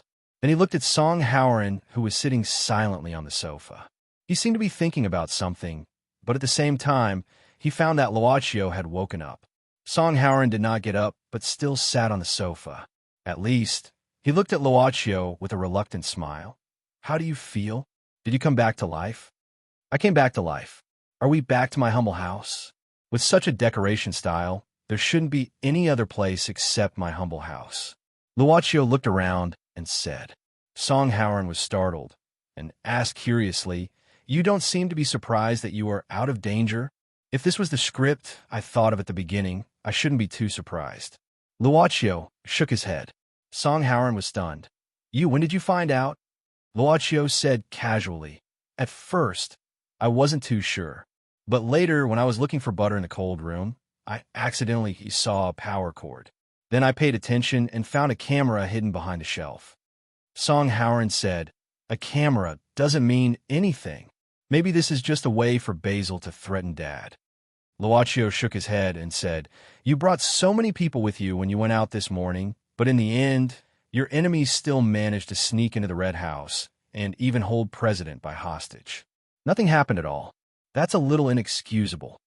Song Howard opened his mouth, then suddenly laughed. Little Luocio, if you are my enemy, that's too scary. Saying this, Song Howard shook his head, then made a call and simply said, You can come in now. A short while later, there was a knock on the door, and a stout middle-aged man walked in. Despite this, his face was thin, and he looked extremely gloomy.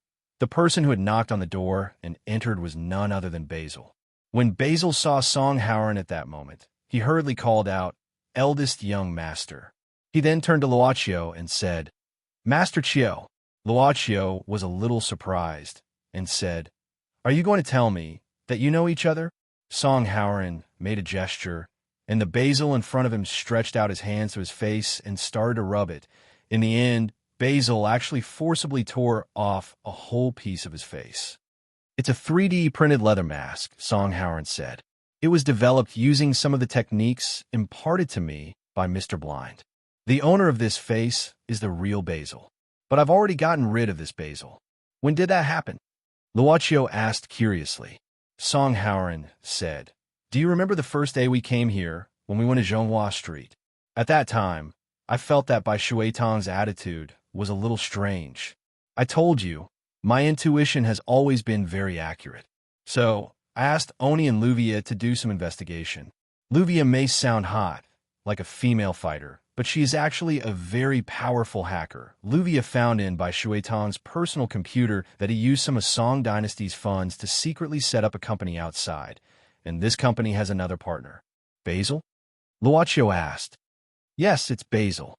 Song Howard nodded.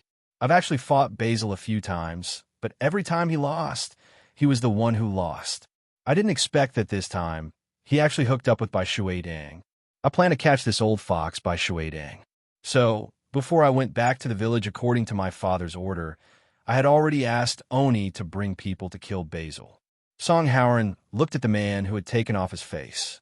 This Basil you see now was selected by me from the village.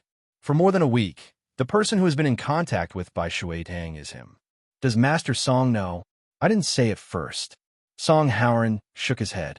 I originally planned to finish it today, but I didn't expect Xiao Ying to suddenly break into the Red House, so I had to change the plan at the last minute. Song Howard said with a wry smile. I apologize first. It was my idea to put you in the cold room. I originally planned to let something happen between you, but in the end, my whole head is filled with guilt. What about Bai Shuitang? Song Howard said indifferently. What else can I do? For such a guy with bad intentions, of course, I sent him around the world. Why are you telling me this? Luocio suddenly asked. Song Howard was silent for a moment. Because of guilt. To be honest, I never thought about what Xiao Ying said in the cold room. Even my father. He looked at Luocio. I'm telling you because I hope you don't mind. I can guarantee that this kind of thing won't happen again. After saying that, Song Howard stood up. He lowered his head and apologized seriously. I'm sorry. What do you plan to do next? Luochio asked again. Song Haoran said, I will tell Xiao Ying that the criminal has been killed. As for Bai Shuitang, sacrificing himself to save me. In the end, only you, me, my father, and this fake Basil know about this. Since you feel guilty, why don't you just tell Xiao Ying about this? Luochio shook his head. Song Haoran sighed. Xiao Ying also sees Bai Shuitang as family. If it were you, would you want to know the truth? If that's the case, there's no need to apologize to me. Luochio smiled. That's good enough. Song Haoran stared seriously at Luochio and suddenly asked, those words, did you deliberately lead Xiao Ying to say them? I don't remember. Luochio shook his head. I almost died back then. What do you think? Huh. Rest well. Song Haoran left Luochio's room and walked in the corridor with the person pretending to be Basil. At this time, the person pretending to be Basil said in confusion, Senior Master, there's something I still don't understand. At that time, we had the mechanic who helped you secretly install explosives on Miss Ying's sports car. It clearly didn't have much power and wouldn't kill anyone. It was just to fool the killer. But why did it directly blow the sports car off the cliff? I don't know either. Song Haoran shook his head and smiled bitterly. Maybe God felt that I was too fond of seeking death and gave me a warning, ding-ling-ling. It was still the sound of wind blowing bells in another room. When Song Ying woke up, she saw Song Tianyu sitting beside her and holding her hand tightly. Grandfather, it's okay, it's okay. Song Tianyu chuckled and patted the back of Song Ying's hand. It's okay. Grandfather didn't cry this time. Grandfather, Song Ying cried and laughed.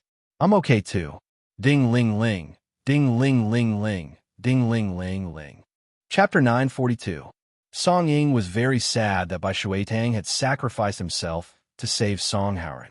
Fortunately, Bai Shuitang's enemy, Basil, had been eliminated. It could be considered as revenge for Bai Shuitang. Song Haoran said this to Song Ying in the presence of Song Tianyu. So Song Ying did not doubt it at all. I remember that second uncle has a cousin who works for him on Zhonghua Street. I think his name is Bai Zhan. Song Ying sighed. Grandfather, second uncle risked his life to save uncle this time. We can't treat him unfairly. Old Master Song nodded. Don't worry. Your grandfather is someone who will repay kindness with kindness. I have some impression of this Bai Zhan you're talking about. A few years ago, Bai Shuitang brought him here to pay his New Year's greetings. I won't mistreat him.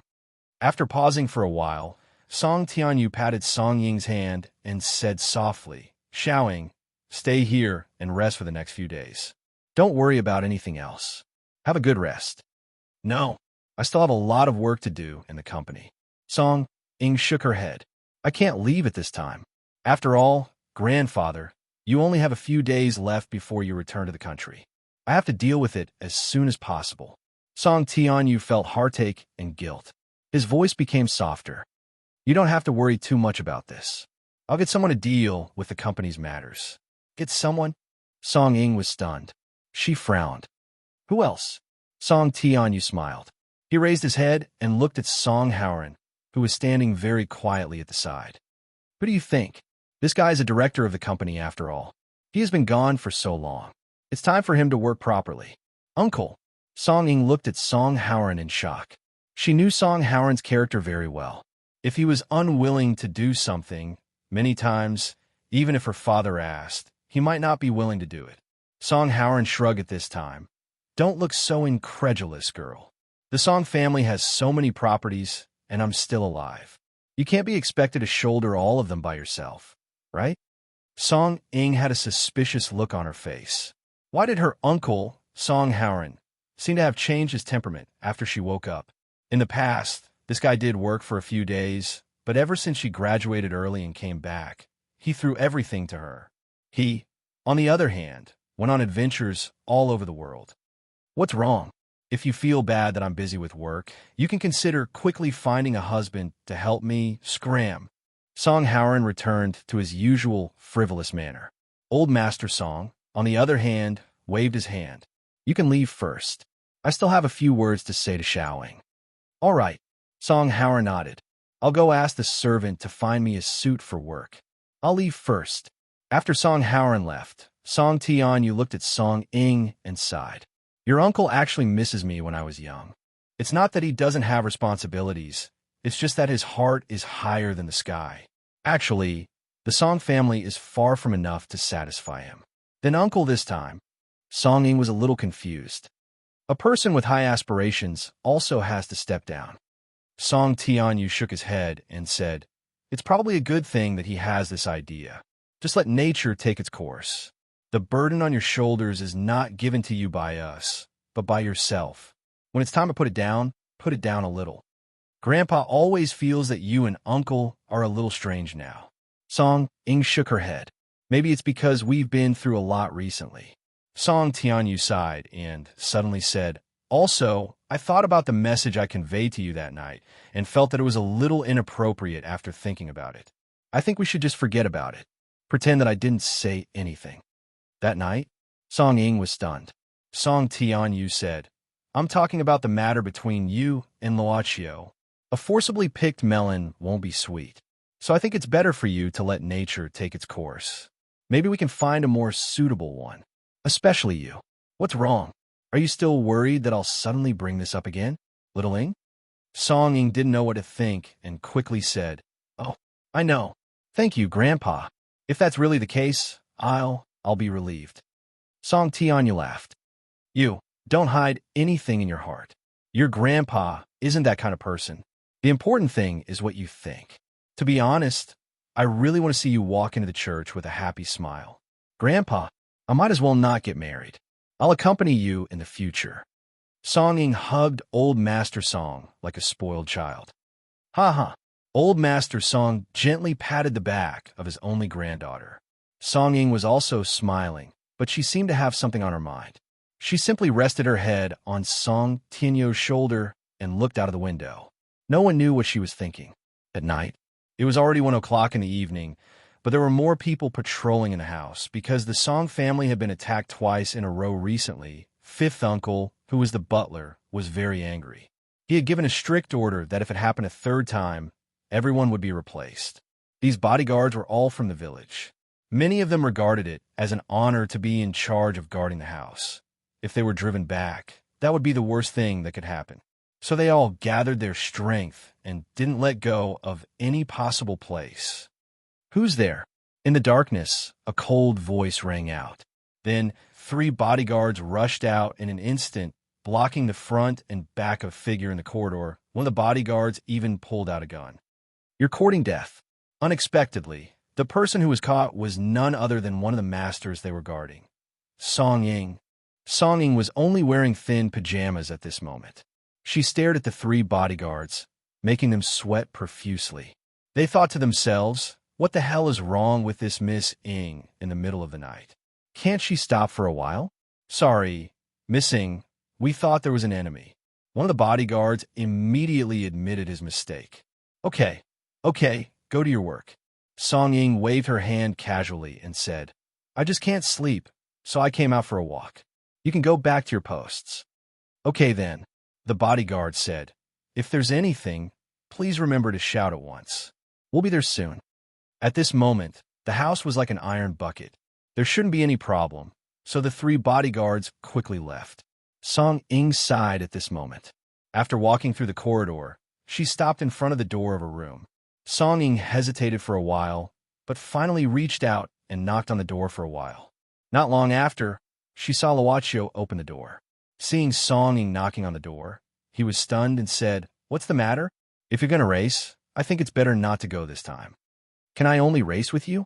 Song Ing glared at Luochio. Luochio blinked. The first 2 times were for racing. You'll die if you don't piss me off once. Song Ing clenched her fists and gritted her teeth. But soon, like a deflated balloon, she hugged her hands and said, I'm hungry. Cook me some porridge. I want to eat this. Now, Luochio looked at the time. It was almost 2 in the morning. Can I? Song Ying's tone was a little weak. Luochio shook his head. That's not it. Wait a while, I'll take a coat.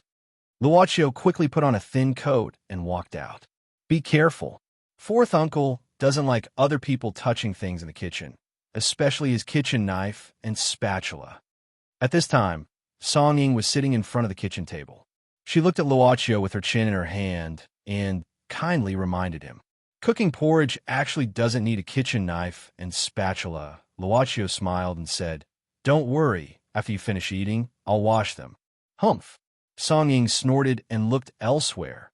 But not long after, she moved her eyes back to Luaccio, who was washing the rice. She did not know who told her that a man who could cook was particularly charming when he was cooking. At that time, Song Ying did not think much of it. If it was a man with superb cooking skills but ugly appearance, even if he was charming, it would be in the opposite direction of the y-axis arrow. Just a little bit. Song Ying tilted her head and muttered, "What did you say just now?" Luaccio turned around at this time. "Who told you that? You think too highly of yourself. Hurry up. Do you want to starve me to death?" Song Ying subconsciously glared at him again. Luaccio shook the water stains on his hands and asked casually, "What do you want to eat as a side dish?" "Yo chow." Song Ying blurted it out without thinking. Unfortunately, Luaccio shook his head and said, "I don't know how to make yo chow." Song Ying immediately said with disdain, "What? Zero. You don't know how to make yo chow." Luaccio laughed and said, "If you insist that you know how to make something that you don't know how to make, wouldn't that be worse? There are some salted vegetables here. They should be made by fourth uncle. I'll just make some for you." Okay, as long as it's edible. How long will it take?" Luaccio said. "The kitchen here has a very old-fashioned stove.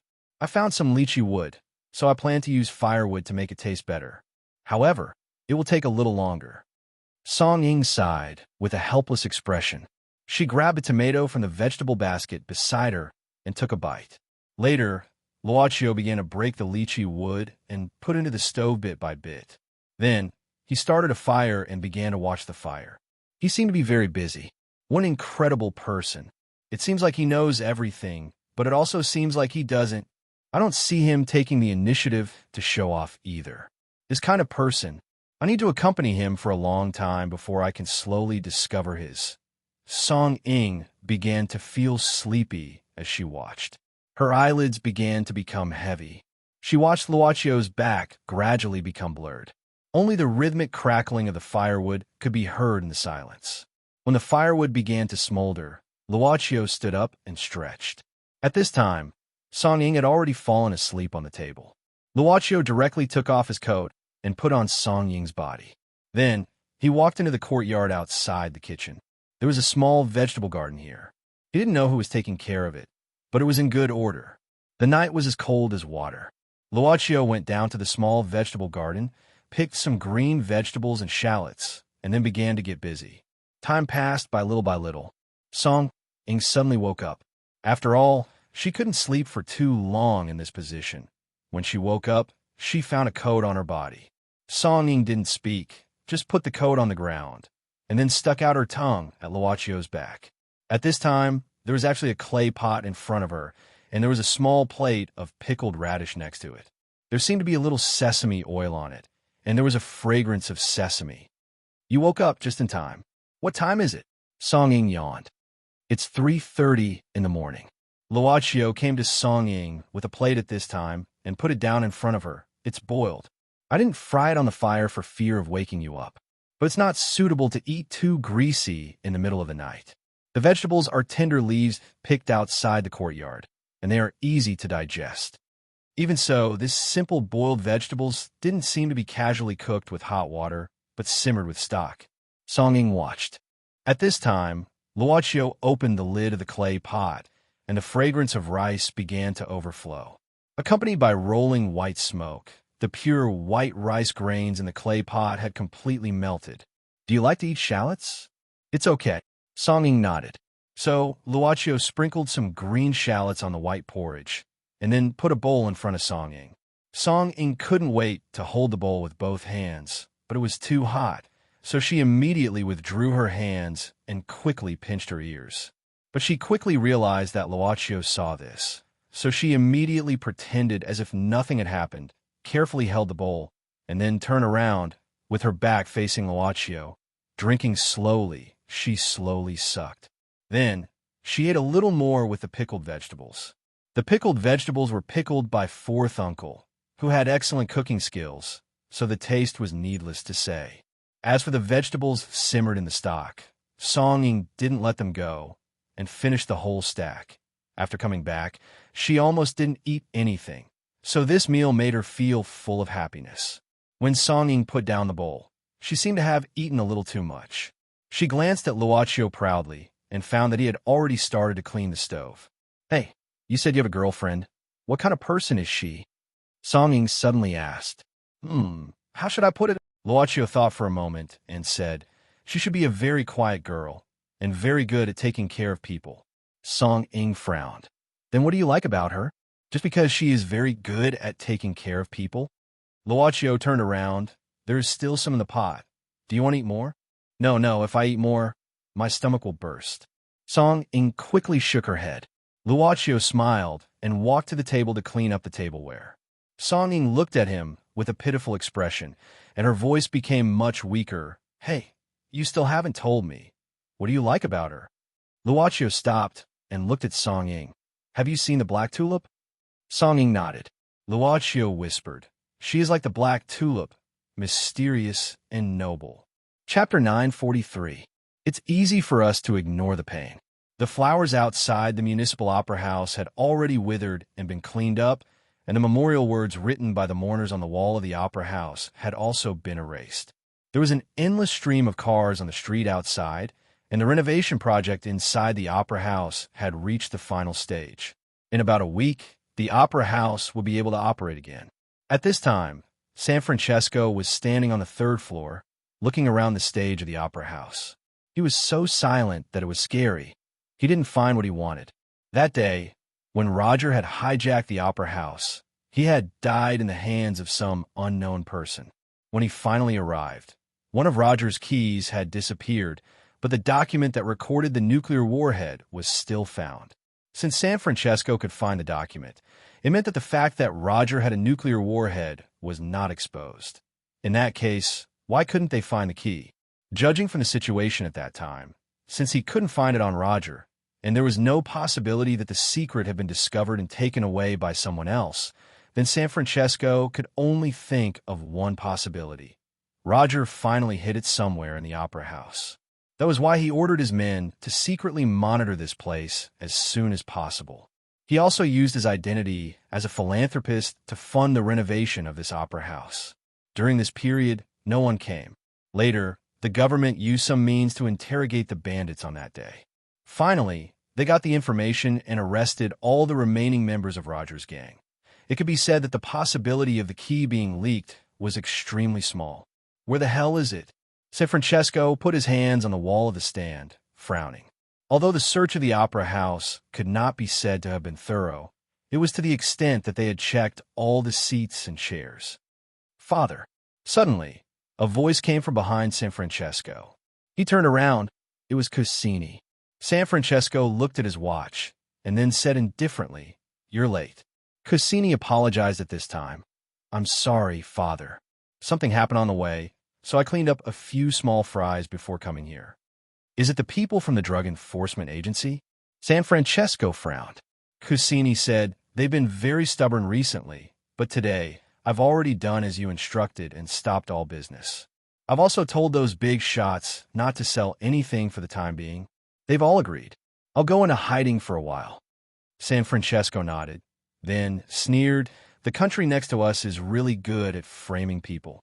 They put the blame on me when something happened to them. It doesn't matter. Sooner or later, I will destroy their economy. What should we do next?" Cassini asked seriously. St. Frank continued to sneer. "Tell the people in the factory to work overtime and mass produce for me." Cassini was puzzled. "We've already stopped doing business. Why do we still need to mass produce?" At this time, St. Franco said indifferently, "Since they have already pushed the responsibility to me, then I can only make something that doesn't exist. Since they don't want to do business here, I'll do business with them. I'll just take it as collecting some interest first.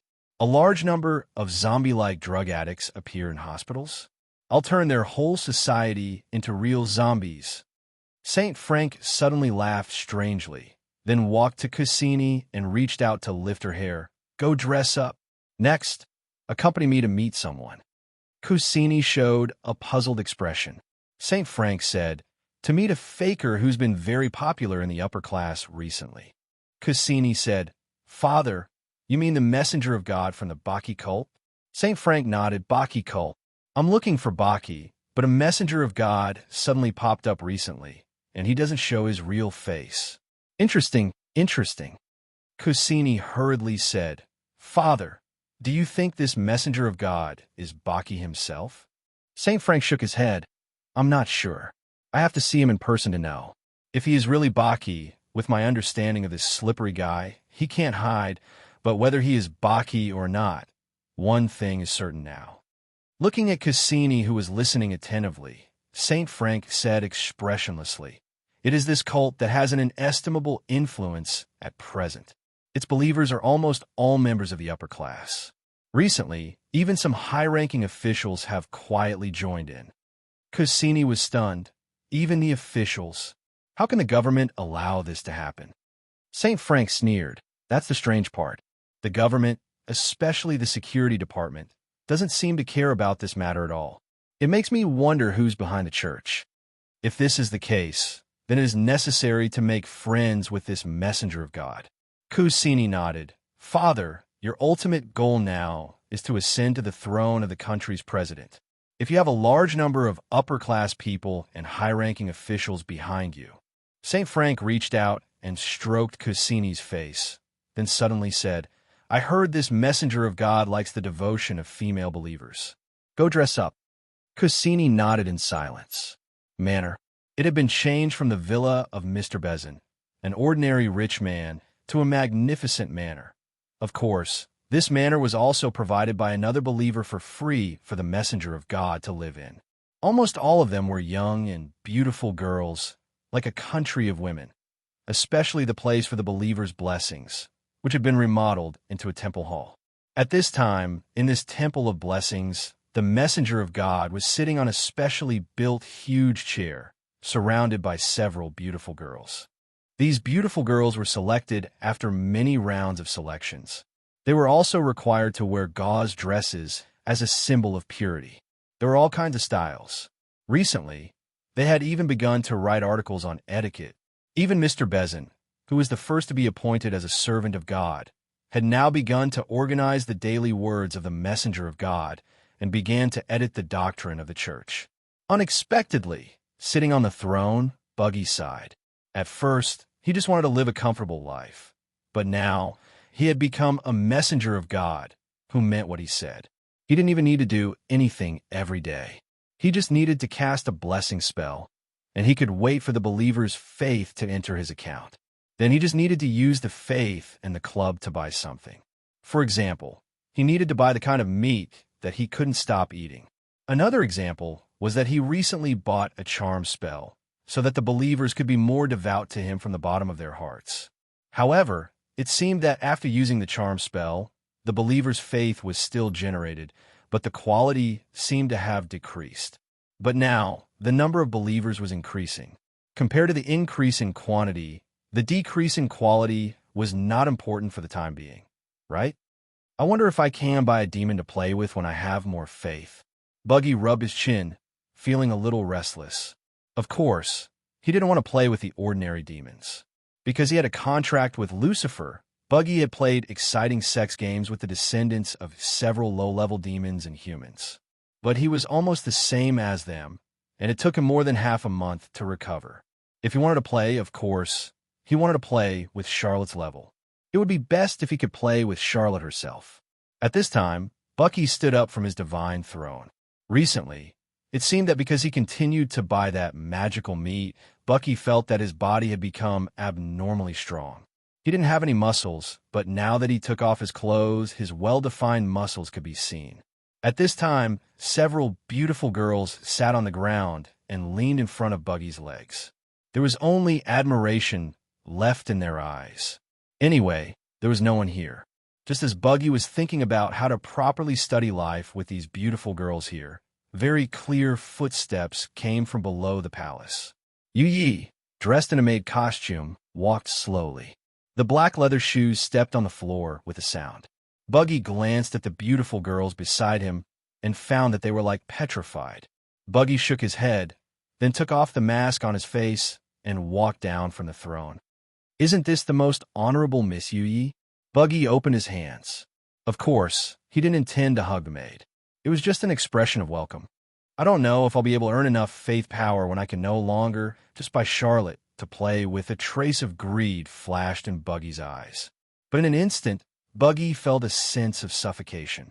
Death seemed to be in front of him, making his heart beat wildly and his body break out in cold sweat. Yu looked at Buggy indifferently at this time. "Did you think of anything strange just now?" Buggy suddenly shivered and hurriedly flattered. "I was thinking that your boss is really a lucky person to have such a beautiful servant by his side." Miss Maid smiled slightly and didn't look at Buggy. She just looked up at the decoration style here. Buggy quietly wiped the cold sweat at this time. He rolled his eyes and said, "Miss Yu, in fact, when you come next time, you don't need to freeze these girls. They're already my slaves. Even if they see you, they won't have any reaction. They're just my toys now. I'm afraid the next time will be a long time later." Yu shook her head at this time. Buggy was stunned. He thought of something and suddenly said in surprise, "A long time later? Why, Miss Yu, are you leaving? That won't do. If you leave, what should I do in the future?" Yu said indifferently, "My master just asked me to be your assistant. Now, with the development of your church, there are some results, and your fanatical believers will also help you very well. So I don't intend to give you any help for free in the future." This, Buggy frowned. After quickly weighing in his heart, he finally nodded helplessly. "Okay then," Yu continued at this time, "but don't worry, although we will leave here temporarily, we will never let you not buy anything." With that, Yu waved her hand. Then, a tablet suddenly appeared in front of Buggy. Buggy took it and looked at Yu with some confusion. "It's just specially prepared for you. After you open it, there will be some useful things that I have calculated. If you want to buy, just click on it." This tablet can be regarded as a mobile purchase port of our shop. So convenient. Buggy began to try to operate the interface of the tablet in surprise. At the same time, he found a series of numbers in the upper right corner of the screen. Buggy subconsciously counted 1, 10, 100, 1,000, 10,000, no need to count. Miss Maid said indifferently, "The numbers above are the faith units you have now. This tablet is linked to your mitre. It can automatically calculate your faith unit quota. In addition, what you're looking at now is only the price list of general goods. There's also the interface of special goods. Special goods need to be negotiated separately." Buggy fiddled for a while and suddenly found the magical meat that he liked to eat on the general goods. He immediately clicked on the icon without hesitation. A box popped up to indicate the number of units to be purchased. The maximum number of units at a time seemed to be 99. Buggy thought for a moment, directly bought 2 sets, and then pressed the button to confirm. In the past, this thing was sold for 50 units, so 2 sets of 100 units was not a problem. After Buggy finished his selection, a halo suddenly appeared above his head, and then 2 pieces of fresh meat fell directly to the ground. Buggy caught them with one hand, and his face lit up with joy. "This is really convenient." But Buggy's face quickly stiffened, and he frowned. "Miss Yu, is there a bug in your terminal? Why did I deduct 107 units of faith from my side? 2 sets are obviously only 100 units. The extra is the delivery fee." Yu looked at Buggy and said coldly, "Buggy, have you heard of a free delivery service? Or do you have any dissatisfaction with me?" No, I promise not." Buggy quickly shook his head. "That's good." Miss Maid smiled sweetly at this time. Buggy's breathing quickened again. It was not that he had any thoughts about this beautiful smile, but he knew too well how terrible this woman's smile was. "Well, that's it for today. Use your mobile terminal well. If it is broken, the repair fee will be deducted." "I see." Buggy nodded. Miss Maid turned and left at this time. Buggy breathed a sigh of relief. Unexpectedly, before leaving, Miss Maid suddenly turned around and said quickly, "By the way, I forgot to tell you one thing. That is, this terminal is not for you, but for you to rent. A month's rent is 800 faith units. Then work hard." Chapter 944. In fact, Bucky felt that his cooking skills had improved a lot recently, especially when it came to frying meat. Most of the time, the meat he bought from Miss Maid was raw. Although he couldn't stop eating raw meat, Bucky, who was used to enjoyment, thought about it. Why not make his experience better? Although Miss Maid would leave, didn't he have the club pad at hand? He could buy whatever he wanted, but he just had to pay more for delivery. Bucky, who gradually became financially strong, didn't feel real heartache. On the contrary, through this mobile terminal, he could avoid too much contact with Miss Maid. Bucky even felt relieved. At this moment, Bucky was in a very good mood. After Miss Maid left, he went directly into his private kitchen, turned on the stove, and then put a piece of cut meat into the pan. While humming a tune, he began to cook this unusually delicious dish. Sprinkling salt. After sprinkling some salt on the meat in a particularly showy manner, Bucky suddenly twisted his waist and raised his hand. The steaks on the frying pan were suddenly thrown into the air, flipped over, and fell down again. He continued to sprinkle salt in a showy posture. But at this moment, the phone next to him rang, but Bucky didn't move. He was still focused on cooking his delicious food, because one of the beautiful girls who had been waiting in the kitchen came out at this moment, put the phone next to Bucky's ear, and considerately put it next to his ear. "Oh, Besson, what's the matter?" Bucky asked casually. Bucky liked this Mr. Besson more and more. Of course, he liked Mr. Besson's enchanting wife even more. Although there were more and more people who were willing to devote themselves to him recently, Bucky even felt that he was too busy, but he still occasionally had a friendly match with Mr. Besson's wife. "Meet someone."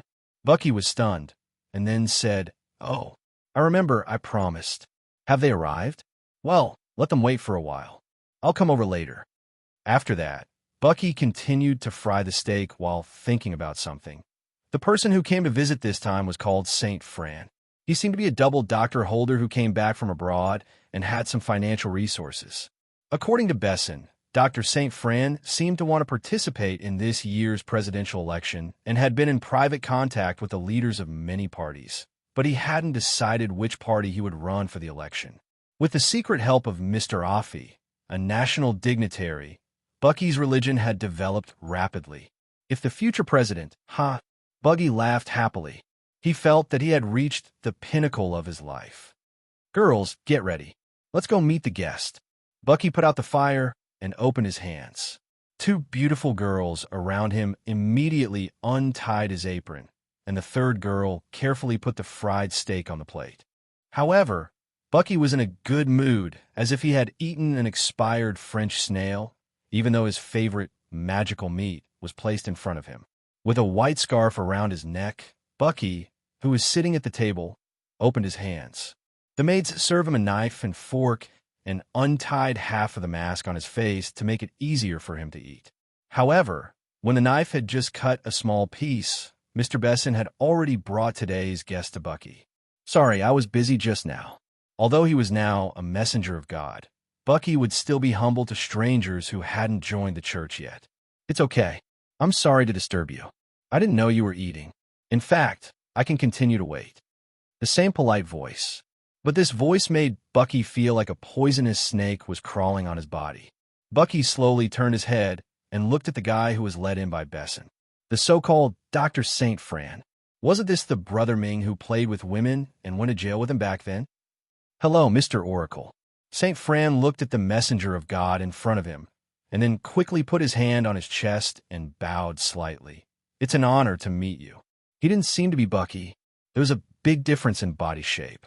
This God's messenger gave him the feeling that he was strong. Last time, when he reunited with his prison buddies at the Opera House, Bucky was obviously pudgy and had been hollowed out by alcohol. After this half-bow, Saint Fran didn't raise his head again. This was some etiquette that Mr. Besson taught him when he came in. He said that the dignity of the messenger of God should not be seen by mortals. Without the permission of the messenger of God, no one was allowed to look directly at him. Saint Fran did as he was told, and so did Cassini, who came in with him and was carefully dressed up. At this moment, Bucky was shouting F***CK. When he saw his old buddy again, he really had an impulse to kick his crotch. At that time, when he escaped from the Opera House, he planned to go back to his base camp. who knew that there was an internal strife in his base camp, and he was directly KO'd. If he hadn't been hiding a secret, the contract between him and Lucifer, the queen of hell, he was afraid that he would have died. And all this was because of Brother Ming, the traitor. Messenger? Messengers? Mr. Besson suddenly called out softly beside Buggy. Bucky came back to his senses and heard Mr. Besson whispering, "Messenger, Mr. St. Fran came here with sincerity. What do you think?" "Yes, I see." Bucky nodded. Mr. Besson stood up and cleared his throat. "Mr. St. Fran, now please raise your head. The messenger has allowed you to continue to see him." "Thank you very much." St. Fran raised his head with a smile at this moment. But the messenger of God did not continue to look at him. Instead, he began to eat his steak slowly, as if he didn't care about Bucky at all. St. Fran didn't mind. He was never short of patience. Otherwise, he would not hide in prison and study several different majors at the same time to enrich himself. St. Fran stood aside quietly, and his respectful appearance was almost comparable to Mr. Besson's. "I heard from Besson that you have asked to see me several times." Bucky had already eaten half of his steak. He suddenly stopped and asked, "Why do you want to see me?" "I want to see the power of a miracle." St. Fran was very straightforward. He made his intention clear. "Oh, the power of a miracle?" Bucky put down his knife and fork at this time. The maid beside him quickly brought a new napkin and wiped his lips for him. He then said indifferently, "I heard from Besson that you are a doctor with a double degree. You are a highly knowledgeable person. Why don't you believe in science?" "I believe in science, and I also believe in miracles," St. Fran replied calmly, "because I believe that miracles are also a kind of science, a subject that we humans have not been able to analyze so far. But everything must have its meaning, so instead of saying why we believe in miracles, it's better to say why we don't believe in miracles." "Very interesting answer." Bucky smiled slightly. What the hell is this guy talking about? Why does he sound so awkward? "Thank you for your appreciation." St. Fran smiled modestly. This even made Bucky wonder if this guy was really the Brother Ming he knew. Or was he actually Brother Ming's twin brother? No. The backbone of the Imperial headquarters knew each other very well. If Brother Ming had a twin brother, he would have heard about it. "Well, you want to see a miracle. In fact, it's not impossible." Bucky stood up at this moment. The maids untied the napkin from his collar. At this time, St. Fran suddenly looked at Bucky's neck. There was a small pendant tied with a black rope. "This is the key to start the nuclear warhead, and it's on me." He instantly recalled the scene when Roger was trying to win him and Moria over at the Opera House, showing the secret key unscrupulously. At this moment, St. Frank's pupils suddenly shrank. Why is he here? No, this person is definitely Bucky. Even if he isn't, he must have a close relationship with Bucky, and he knows that I'm here. But why does the messenger of God carry the key with him, and he doesn't hide it at all, as if he is not afraid of others knowing it? No, it's not that he's not afraid of others knowing it, but I'm afraid that even he himself doesn't know it. Is there anything on me? Bucky felt that Brother Ming. St. Fran seemed to be a bit strange. St. Fran quickly smiled and said, "No, I'm just a little surprised, because I originally thought that the messenger of God might be a weak old man, but now I really didn't expect you to be so strong." "Really?" Bucky smiled proudly, and at the same time he sucked in his stomach and puffed out his chest. "Many people say the same about me. Just now, the messenger said that it's not impossible to let me see the real miracle." St. Fran took the opportunity to take 2 steps forward. "Excuse me," but he was quickly stopped by Bucky's maids. "I'm sorry, I was too excited. If I offended you, please forgive me." St. Fran stepped back to his original position apologetically. "It's indeed the key. It's exactly the same. I didn't see it wrong." St. Fran thought secretly, "If you want to see it, then show me your piety." At this moment, Buggy suddenly said in a deep voice, "The glory of my Lord will only shine on those believers who praise and love him day and night." St. Fran was not too surprised by this answer, because in his view, the church itself was a crazy money grubber. It was just that he had never been able to figure out how the followers of this church, which even happened to have a clear vision, were willing to donate so much.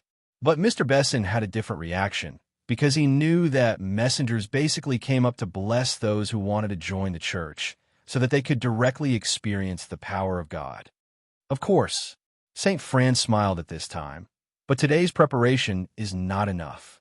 How about this? Messenger, in order to show my respect to you, I'm going to hold a banquet in my home. I'll definitely show you my piety. Banquet? Bucky asked curiously. What kind of banquet? St. Fran looked at Cussini beside him. It's my daughter's birthday banquet. She'll be 20 years old in 2 days.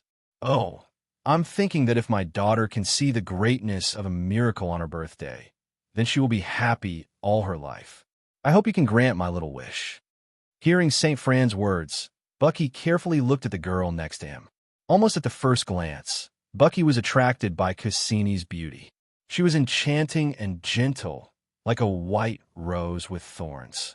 Obviously, she had carefully dressed up, and her eyes were neither close nor distant, which could arouse a man's curiosity. Is this your daughter? Bucky asked slowly. He remembered that although this guy had many women, he had always been a celibate, because Brother Ming had once said that descendants were sometimes stumbling blocks on the road. Her name is Cussini, my adopted daughter, Mr. Messenger. St. Fran smiled. Bucky nodded, and at the same time, he was thinking about whether to attend this banquet or not, because he was very clear about the nature of Brother Ming, who had incarnated as Dr. St. Fran. This guy's banquets were always bad. However, for so many years, this guy had always been arrogant in front of him, and he had never seen such a docile Brother Ming. At this moment, Bucky felt as if he had eaten ice cream in July. His body and mind were refreshed. Besides, he still had the club pad in his hand. At worst, he could buy a few life-saving items. Even if it was on the general product list, there were still many treasures worth buying.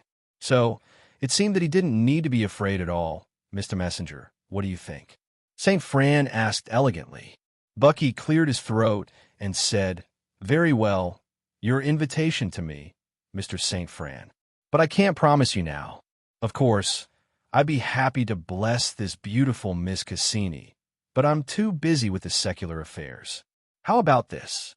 If I can go there, I'll let Besson contact you at once. That's great. St. Fran nodded gratefully.